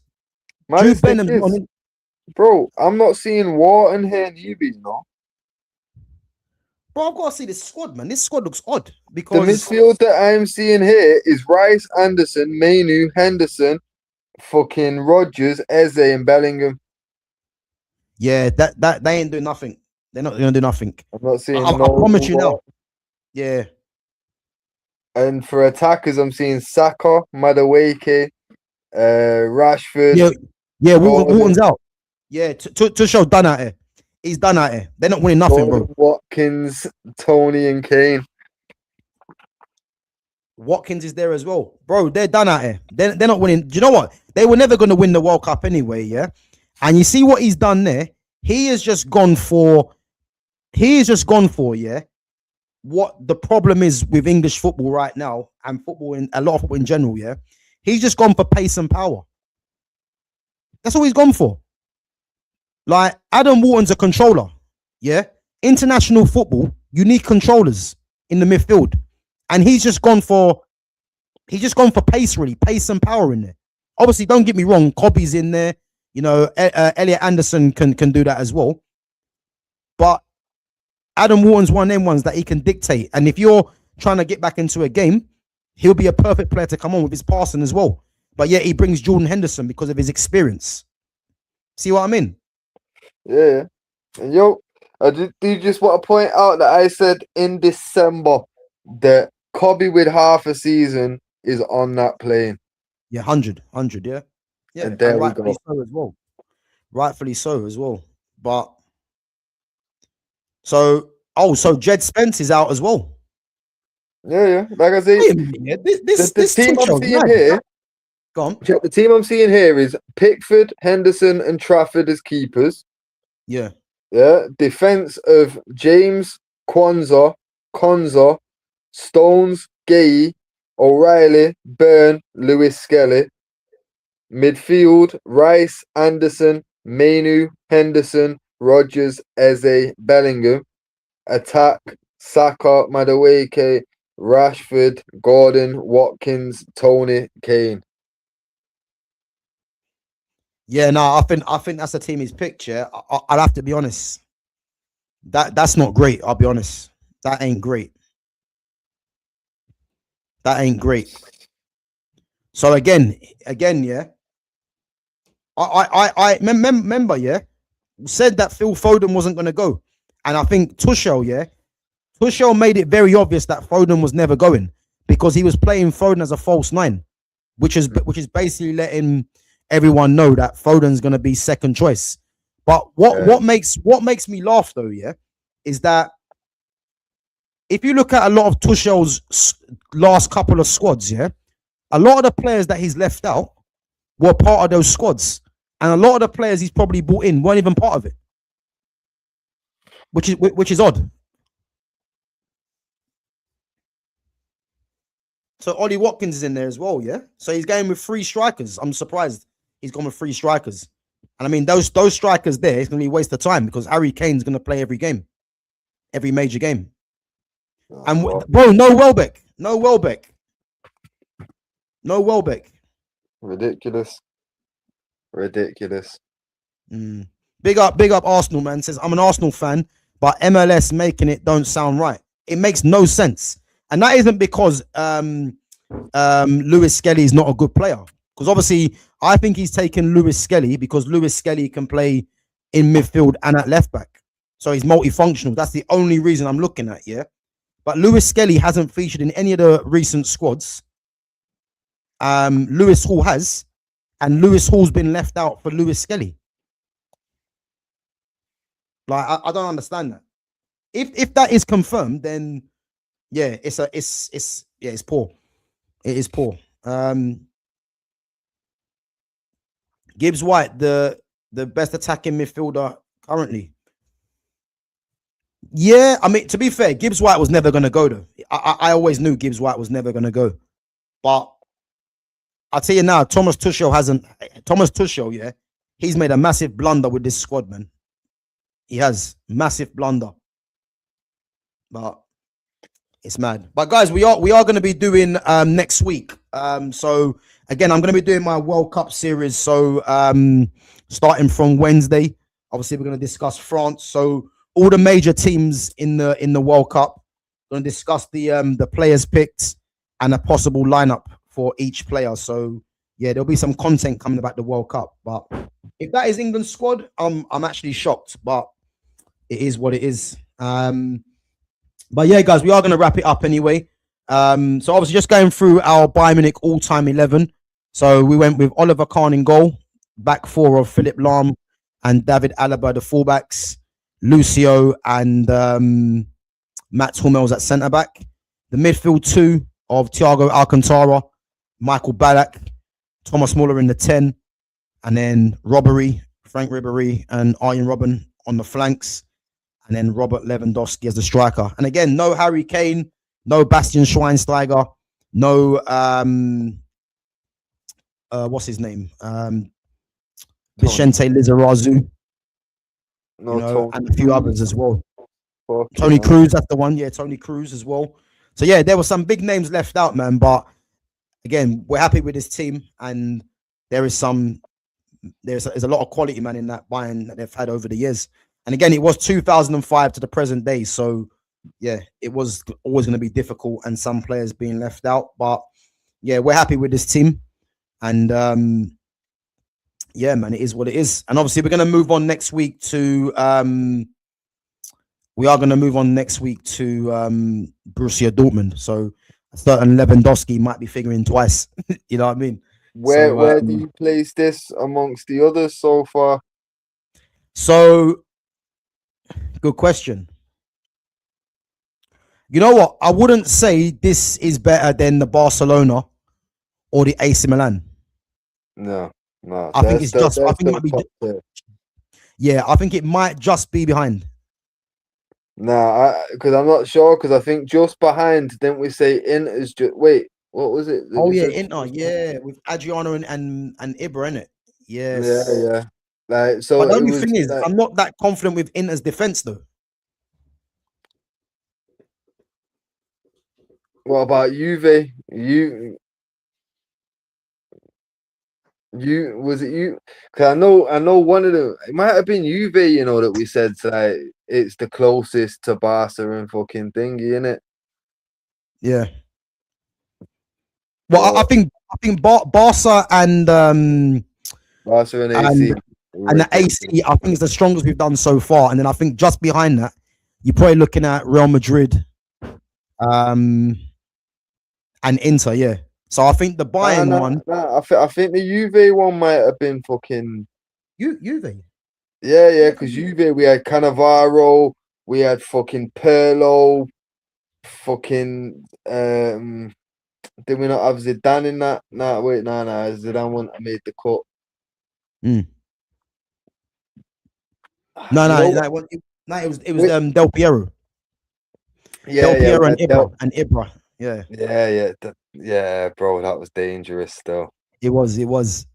I think this can fit in. That Bayern team is probably just behind that one, probably, yeah. Yeah, so I'd say this one probably fits in with Inter and Real in it. And then obviously just above that you've got Juve, and then above that you've got AC and Barca in it. Yeah. So yeah, it's, to be fair, one of the stronger teams, isn't it? Exactly, yeah. No, I hear it, man. I hear it. But yeah, listen, this is why we enjoy doing this, man, because it's good to compare all these teams, in it. But I think that Barcelona team that we done, yeah, that is going to take some beating. I'm telling you, bro. I think AC Milan for me, I think it's difficult, yeah, because AC definitely have a better defense, but attacking wise, bro, Kaká, Ronaldinho. I'm saying, I don't know, man. It's ridiculous. I don't know. It's difficult. It's difficult because I don't know whether Barca just slightly edge it. And Pirlo and Seedorf in the middle. For me, I'm going AC's the strongest team we've had.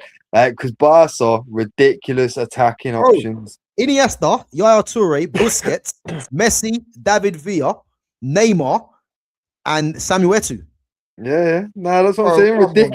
Ridiculous, but they're all attacking. That's what I'm saying. Like the AC squad, there's a lot more balance there. But going forward, like the defense and attack are as strong as each other. And when you've got an attack of Kaká, Dinho, and fucking R9 up there, like bro, that's crazy. That's crazy. And who else am I missing? And Rui Costa, bro. Then in the middle of the pitch, you've got Pirlo and Seedorf to balance shit out, and then you've got that. I'll be honest with you. Yeah, I don't even know, man. I don't even know, but I think AC probably just tip it because of the defense. Yeah. Because when you're reading off them names, it's crazy, isn't it? You know. Just gonna go through some of these comments, guys, before we wrap it up. Anyway, guys, what I speak is based on experience, not to hurt anyone. Been watching the game for 37 years, so we all good and chill. Yeah, listen, Arsenal 88517. Big up yourself, man. As I said, we enjoy a proper football conversation, and the fact that you've been speaking, Gav was going at it the other day over Pep and Fergie, bro. It's all over it. Trust me. There you go, man. It's not personal, man. Listen, you have your opinion, and this is what it's about, man. We love the conversation, and you've been speaking on it for 37 years.